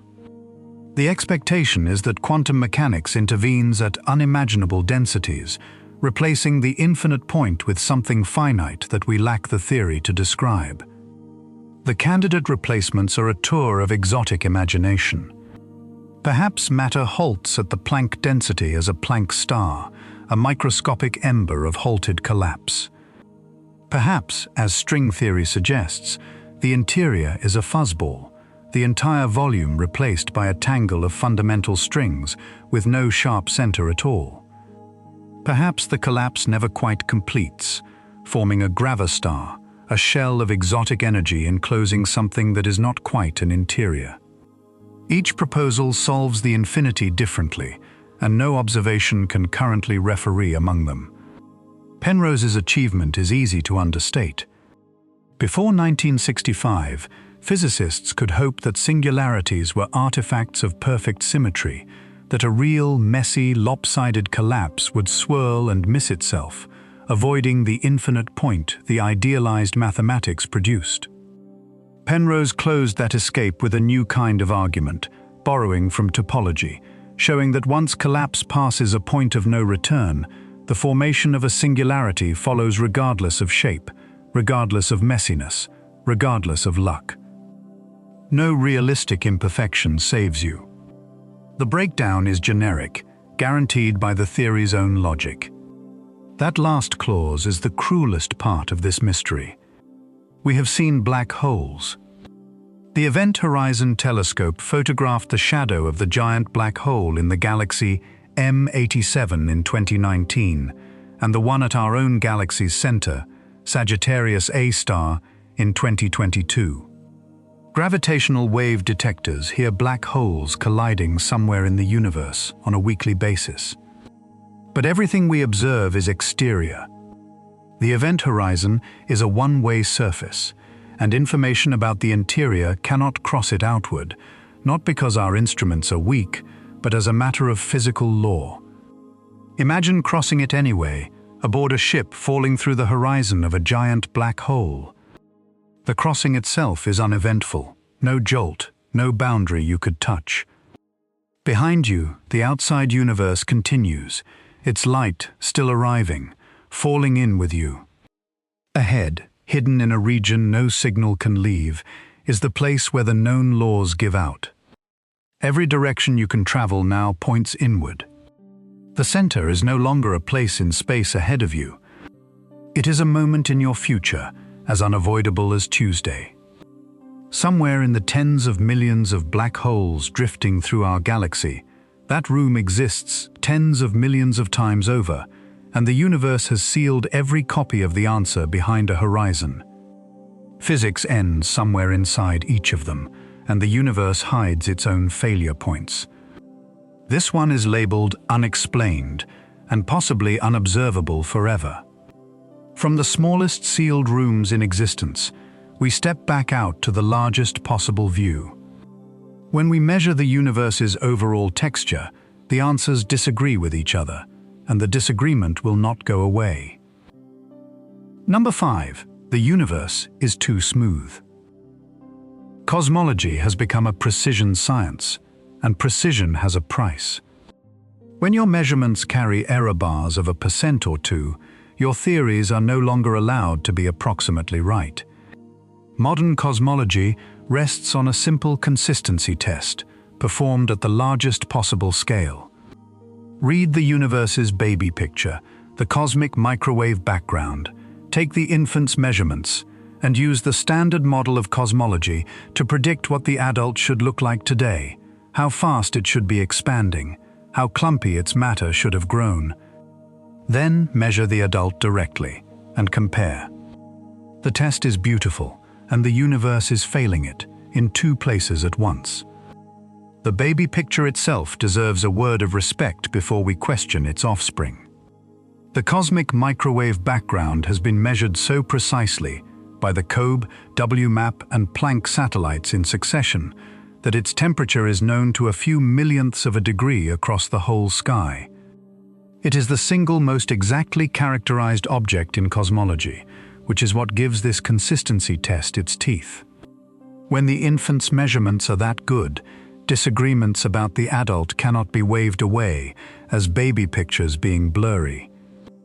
The clumpiness measurement works through weak gravitational lensing.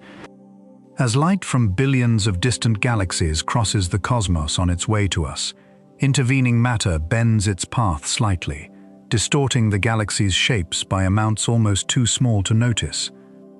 Almost. Survey enough galaxies, tens of millions of them, and the statistical pattern of distortions becomes a scale, weighing all the matter the light has passed, visible and dark alike. 2 great surveys spent a decade doing exactly this, the Kilo-degree survey in one part of the sky and the dark energy survey from Chile in another. Both kept returning the same verdict. The modern universe measures roughly 8 to 10% smoother, less clumped, than the baby picture predicts it should have become. The discrepancy has a name, the S8 tension, and for years it hovered at the uncomfortable level of 2 to 3 sigma, too persistent to ignore and too weak to declare a crisis. Notice what kind of claim is being tested here, because it is grander than it sounds. The prediction says that gravity, given 13 billion years and the measured starting lumps, must have gathered matter into exactly this much structure by today, no more and no less. Growing structure is a tug-of-war between gravity pulling matter together and cosmic expansion pulling it apart, so the final clumpiness encodes the entire match history. An 8% shortfall, if real, means either gravity pulled slightly weaker than Einstein says across cosmic time, or something on the expansion side pushed slightly harder. Neither option is small. That is why cosmologists treat a few percent with a seriousness that outsiders sometimes find comical. The story is live and unresolved in both directions. In 2025, the final analysis of the Kilo-degree survey's complete dataset moved its result into agreement with the standard prediction, suggesting the tension may be dissolving into subtle measurement systematics. Other probes still lean low. The community is split between relief and suspicion, and more data is on the way. And this clumpiness dispute has a more famous sibling, explored previously on this channel, the Hubble tension, in which local measurements of the universe's expansion rate stubbornly return a value near 73, while the baby picture insists on 67, a disagreement that has sharpened rather than faded. Two independent consistency tests, both strained. If either tension survives the next round of data, the implication is serious. The standard model of cosmology, the framework behind nearly every number in tonight's list, is missing an ingredient.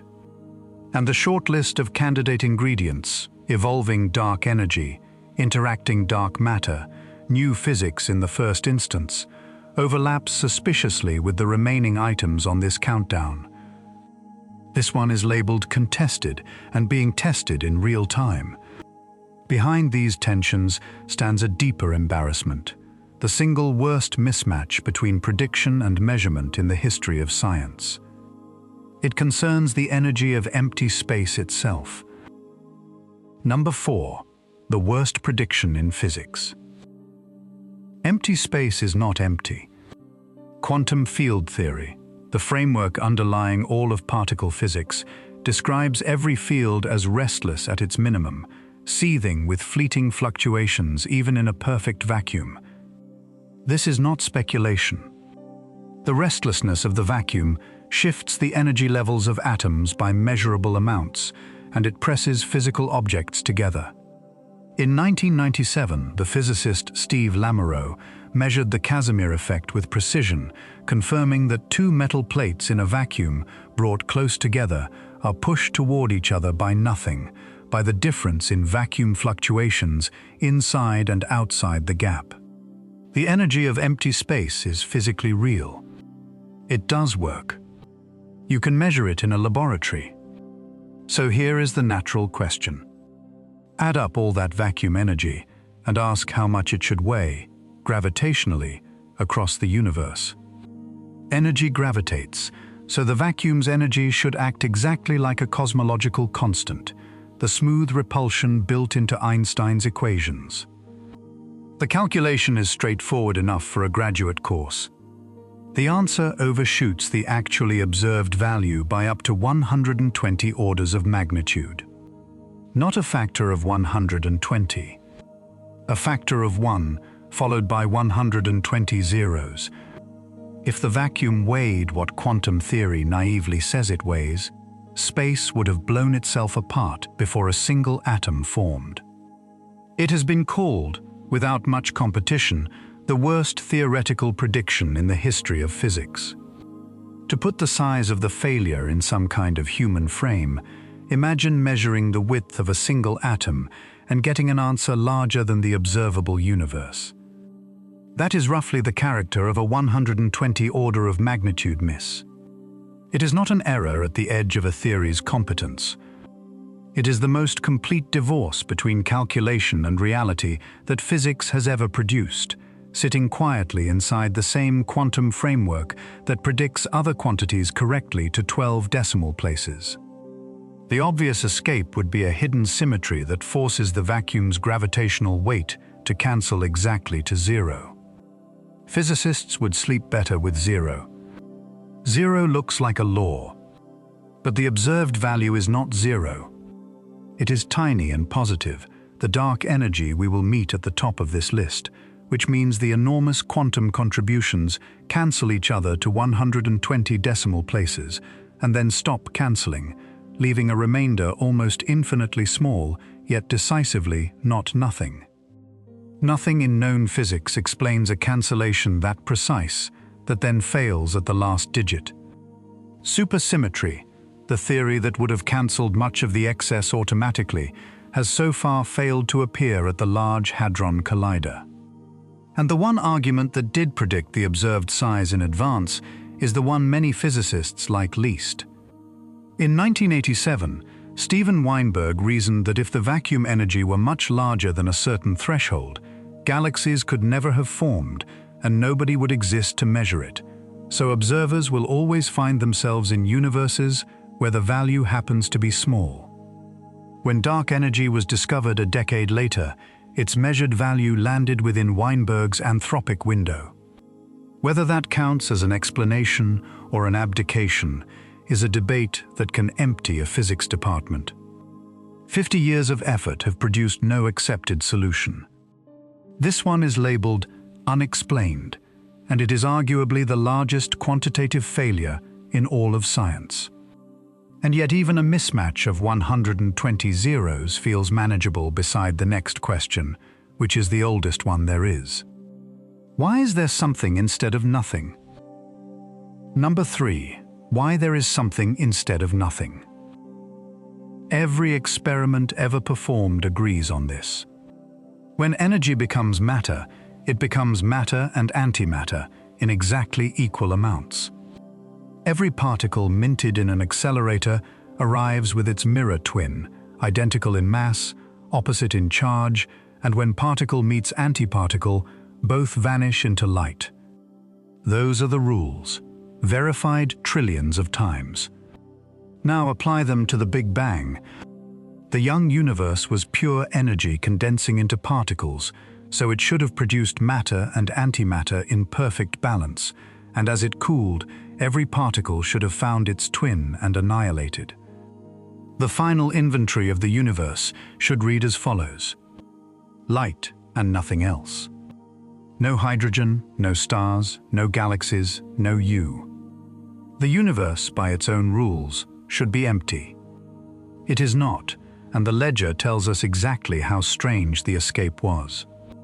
For every billion particle-antiparticle pairs that annihilated in the first moments, one particle of matter, roughly, had no partner and survived. 1 in a billion. Everything you have ever seen, touched, loved or been, every star in every galaxy, is built entirely from that unexplained leftover. You are not made of typical matter from the early universe. You are made of the exception. In 1967, the Soviet physicist Andrei Sakharov wrote down, in a short paper, the 3 conditions any explanation must satisfy, the recipe for cooking an imbalance out of balanced ingredients. The universe must fall out of equilibrium, it must distinguish matter from antimatter in its laws, and it must allow the total count of matter to change. The paper deserves a moment of its own. Sakharov was the designer of the Soviet hydrogen bomb, the most destructive device his civilization ever built, who then turned dissident, won the Nobel Peace Prize in 1975, and was exiled to the closed city of Gorky for his defiance. The man who built the weapon spent his later years asking why there is anything to destroy at all, and his little paper, largely ignored for a decade, now anchors an entire field. The second Sakharov condition has been found in nature. It is called CP violation, a slight difference in how physics treats matter and antimatter, discovered in 1964 by James Cronin and Val Fitch in the decays of particles called kaons, a result so unexpected it took the community years to accept and eventually won the Nobel Prize. Since then, CP violation has been confirmed in B mesons in 2001, in charm quarks at the LHCb experiment in 2019, and, announced by LHCb in March of 2025, for the first time in baryons, the particle family that protons and neutrons, and therefore you, belong to. The mechanism is real, and it keeps turning up. And every measured instance of it, added together and run through the cosmic arithmetic, falls short of explaining the survivors by roughly 9 orders of magnitude. The effect exists, and it is about 1 billion times too weak. Nature showed us the trick, and the trick does not cover the bill. Antimatter, it should be said, is not exotic in the sense of rare technology. Hospitals produce and use it every day in PET scanners, whose very name stands for positron emission tomography, positrons being anti-electrons. Bananas emit a positron every hour or so from the decay of their natural potassium. The mystery is not making antimatter. The universe does it constantly. The mystery is that when the cosmic books were balanced at the beginning, one side of the ledger came up a billionth heavier, everywhere, and nothing in the verified laws is strong enough to have tipped it. So the search has turned to the most elusive suspects available, neutrinos. If neutrinos violate CP strongly, a mechanism called leptogenesis could have generated the imbalance in the universe's first moments, and enormous experiments, Dune in the United States and Hyper Kamiokande in Japan, are being built now, coming online in the late 2020s and the 2030s to measure exactly that. Early hints from a predecessor experiment lean intriguingly in the hopeful direction. Meanwhile, antimatter itself keeps passing every fairness test we devise. In 2023, the Alpha experiment at CERN dropped atoms of antihydrogen and confirmed they fall down, not up, closing one more loophole. The bookkeeping stands open. The reason there is something rather than nothing is a question with a budget shortfall of 9 zeros. This one is labeled unexplained, and every person listening is the evidence, 1 billion to 1. Two mysteries remain, and together they are most of the universe. Because everything we have discussed tonight, all 50 questions, every star and world and particle, belongs to the visible 5%. The other 95% comes next. Number 2, the matter we cannot find. In 1933, the Swiss astronomer Fritz Zwicky, working at Caltech and famous for both his brilliance and his temper, weighed a cluster of galaxies 2 different ways and got 2 different answers. The Coma cluster's light implied a certain amount of matter. The speeds of its galaxies, racing far too fast to be held by that amount, implied hundreds of times more. Something invisible was supplying the gravity, and Zwicky gave it a name that has never been improved upon: Dunkel Materie, dark matter. The observation was so far ahead of its time that the field essentially set it aside for 40 years, until Vera Rubin and Kent Ford, in the 1970s, measured how spiral galaxies rotate and made the problem undeniable. Stars at a galaxy's edge orbit as fast as stars near its center, which is impossible unless every galaxy sits inside an enormous halo of unseen mass. The rotation curves were flat, the conclusion was stark, and it has only strengthened since. Galaxies are the visible minority of themselves. 9 decades of evidence have made dark matter's gravitational case overwhelming. It bends light around clusters, exactly as weighed. It shapes the acoustic peaks of the cosmic microwave background, the frozen sound waves of the infant universe, which cannot be reproduced without it. And in the Bullet cluster, 2 colliding galaxy clusters photographed in the 2000s, the hot visible gas slammed together and stalled in the middle, while the mass, mapped by lensing, sailed cleanly through and kept going, mass separated from matter in a single image. Whatever dark matter is, it outweighs everything visible about 5 to 1. It streams through the Earth and through you by the trillions of particles per second, if particles are what it is. It gathered the primordial gas into the first galaxies. It is the scaffolding on which the luminous universe was hung. And after 90 years, not one direct detection has ever been made. There is a human account still owed here, and history has been slow paying it. Vera Rubin did her decisive work at a time when women could not book time on some of the great telescopes, and she chose galaxy rotation partly because it was considered an unglamorous backwater where she would be left alone. The backwater turned out to contain most of the universe. She died in 2016, having never received the Nobel Prize that many in the field considered overdue, and the observatory now conducting the largest survey of the cosmos in history, the one that will map dark matter's distribution across billions of galaxies, carries her name instead. The hunt has been heroic. A mile underground in a former gold mine in South Dakota, an experiment called LZ watches 7 tons of liquid xenon in cathedral silence, waiting for a single atomic nucleus to recoil from the nudge of a passing dark matter particle. Its results, released in 2024, were the most sensitive ever obtained, and they contained nothing. Its rivals, Xenont beneath the Italian mountains and Panda X in China, report the same. The classic candidate, the WIMP, the weakly interacting massive particle whose properties fell out of elegant theory so naturally that physicists called it a miracle, is running out of places to hide.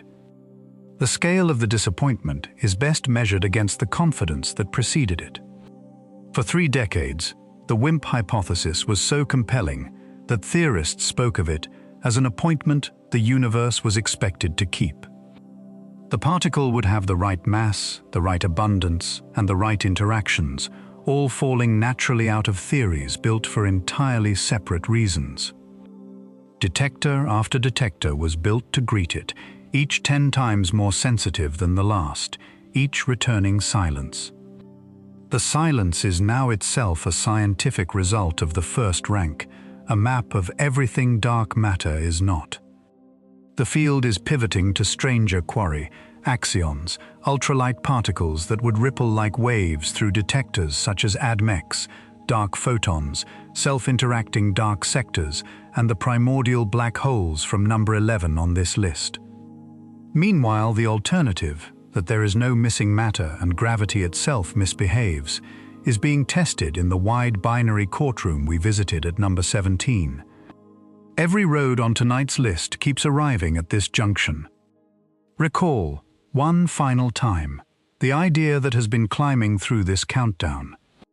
An absence can be measured. It began as a missing warmth inside Uranus, became a method aboard a spacecraft measuring the darkness beyond Pluto, and here it reaches its final form. Dark matter is the most precisely measured absence in the history of science.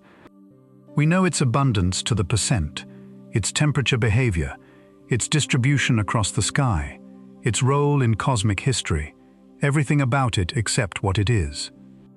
5/6 of the material universe is a census entry with no name attached, the most successful failed search humanity has ever conducted.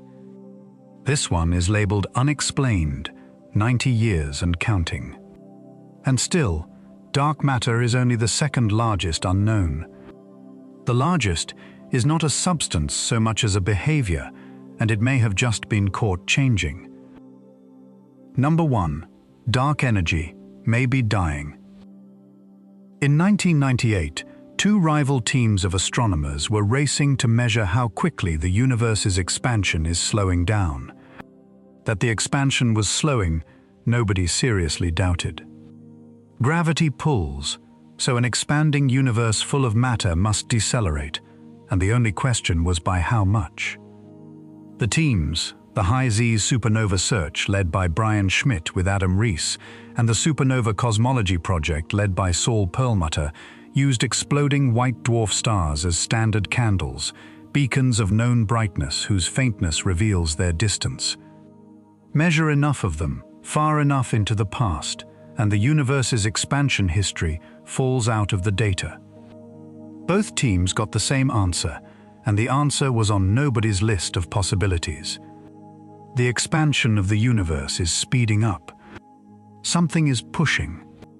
Spread thin across every cubic meter of space, weaker than any force in any laboratory, but operating everywhere at once, something overwhelms the collected gravity of every galaxy and drives the universe apart faster each eon. It was named dark energy, a placeholder that has now held its place for a quarter of a century. The audit that followed rearranged reality's books. Adding up the universe's energy, dark energy is roughly 68% of everything. Dark matter, our number 2, is about 27. Ordinary matter, every star, every planet, every atom of every person, everything astronomy spent its whole history studying, comes to about 5%. At the start of tonight's list, on the face of Saturn, we called a storm the size of 2 Earths a rounding error. Here is that phrase again, at its full size. Everything humanity has ever seen, measured, named, or loved is a 5% rounding error on the universe's books, and numbers 2 and 1 on this list are the books. For 25 years, the leading theory said dark energy is Einstein's cosmological constant, a fixed property of space itself, the same in every era, eternal and unchanging, the smallness of which was number 4's catastrophe. A constant has one great virtue. It makes the future calculable. Eternal acceleration, galaxies slipping one by one beyond the horizon, a long, quiet ending.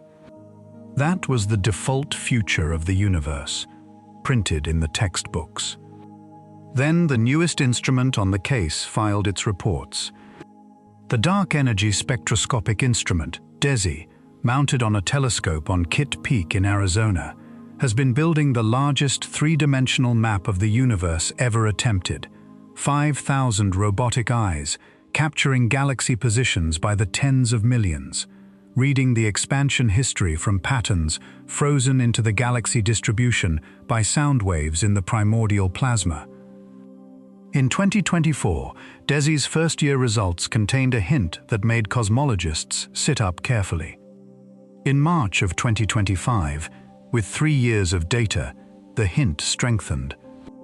Combined with supernova surveys and the cosmic microwave background, the data prefer a dark energy that is not constant, one that was stronger in the past and is weakening now, with a statistical significance ranging from about 2.8 to 4.2 sigma, depending on which datasets are combined.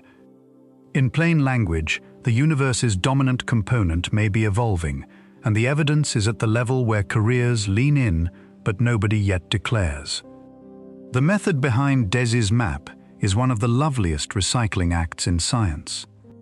In the universe's first few 100,000 years, sound waves rippled through the primordial plasma, and when the plasma cleared, those ripples froze into the distribution of matter, leaving a faint preference for galaxies to sit about 490 million light-years apart.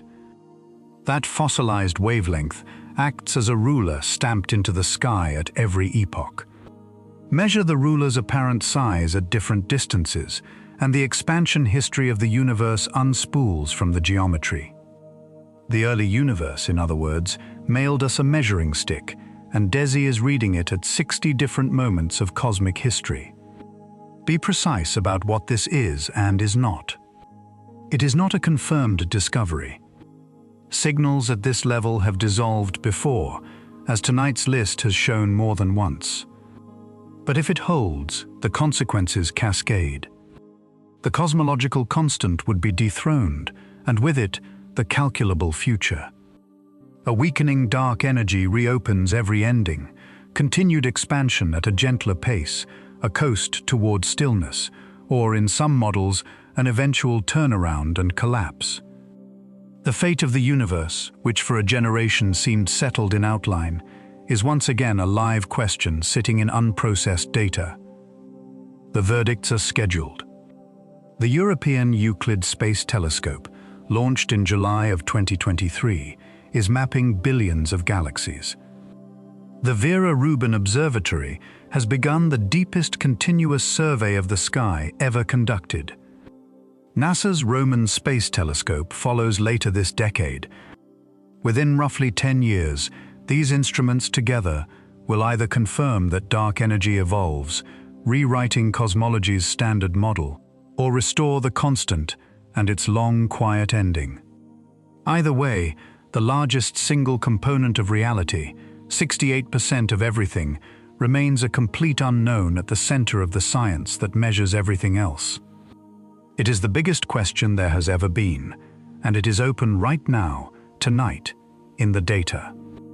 This one is labeled unexplained and being tested in real time. There is one more way to hear what Desi may be telling us, and it is almost gentle. If dark energy truly is fading, then the universe's dominant force is not a fixed law, but a season, something that had a beginning, is having a middle, and may have an end. The acceleration that seemed like the universe's permanent character might be a phase it is passing through, the way an afternoon passes. We may be the first generation to catch the season turning, and it took the largest map ever drawn to notice. And so the countdown ends at the top of the ladder we have been climbing for 3 hours. 50 questions, and not one of them closed. A hexagon holds its corners on Saturn, a probe rides inside the sun's furnace, a star in Libra insists it is older than everything, time runs forward for reasons nobody can give, and the universe accelerates into a future that was rewritten as an open question this very decade. If there is a comfort in all of this, it is that not knowing, in science, is not emptiness. Every mystery on tonight's list is someone's life work at this hour, in some observatory or laboratory where the lights are still on. The universe keeps its secrets patiently, and somewhere out in the dark, the instruments built to ask are already watching. The questions will still be there in the morning, and so will the people asking them. Sleep well, and good night.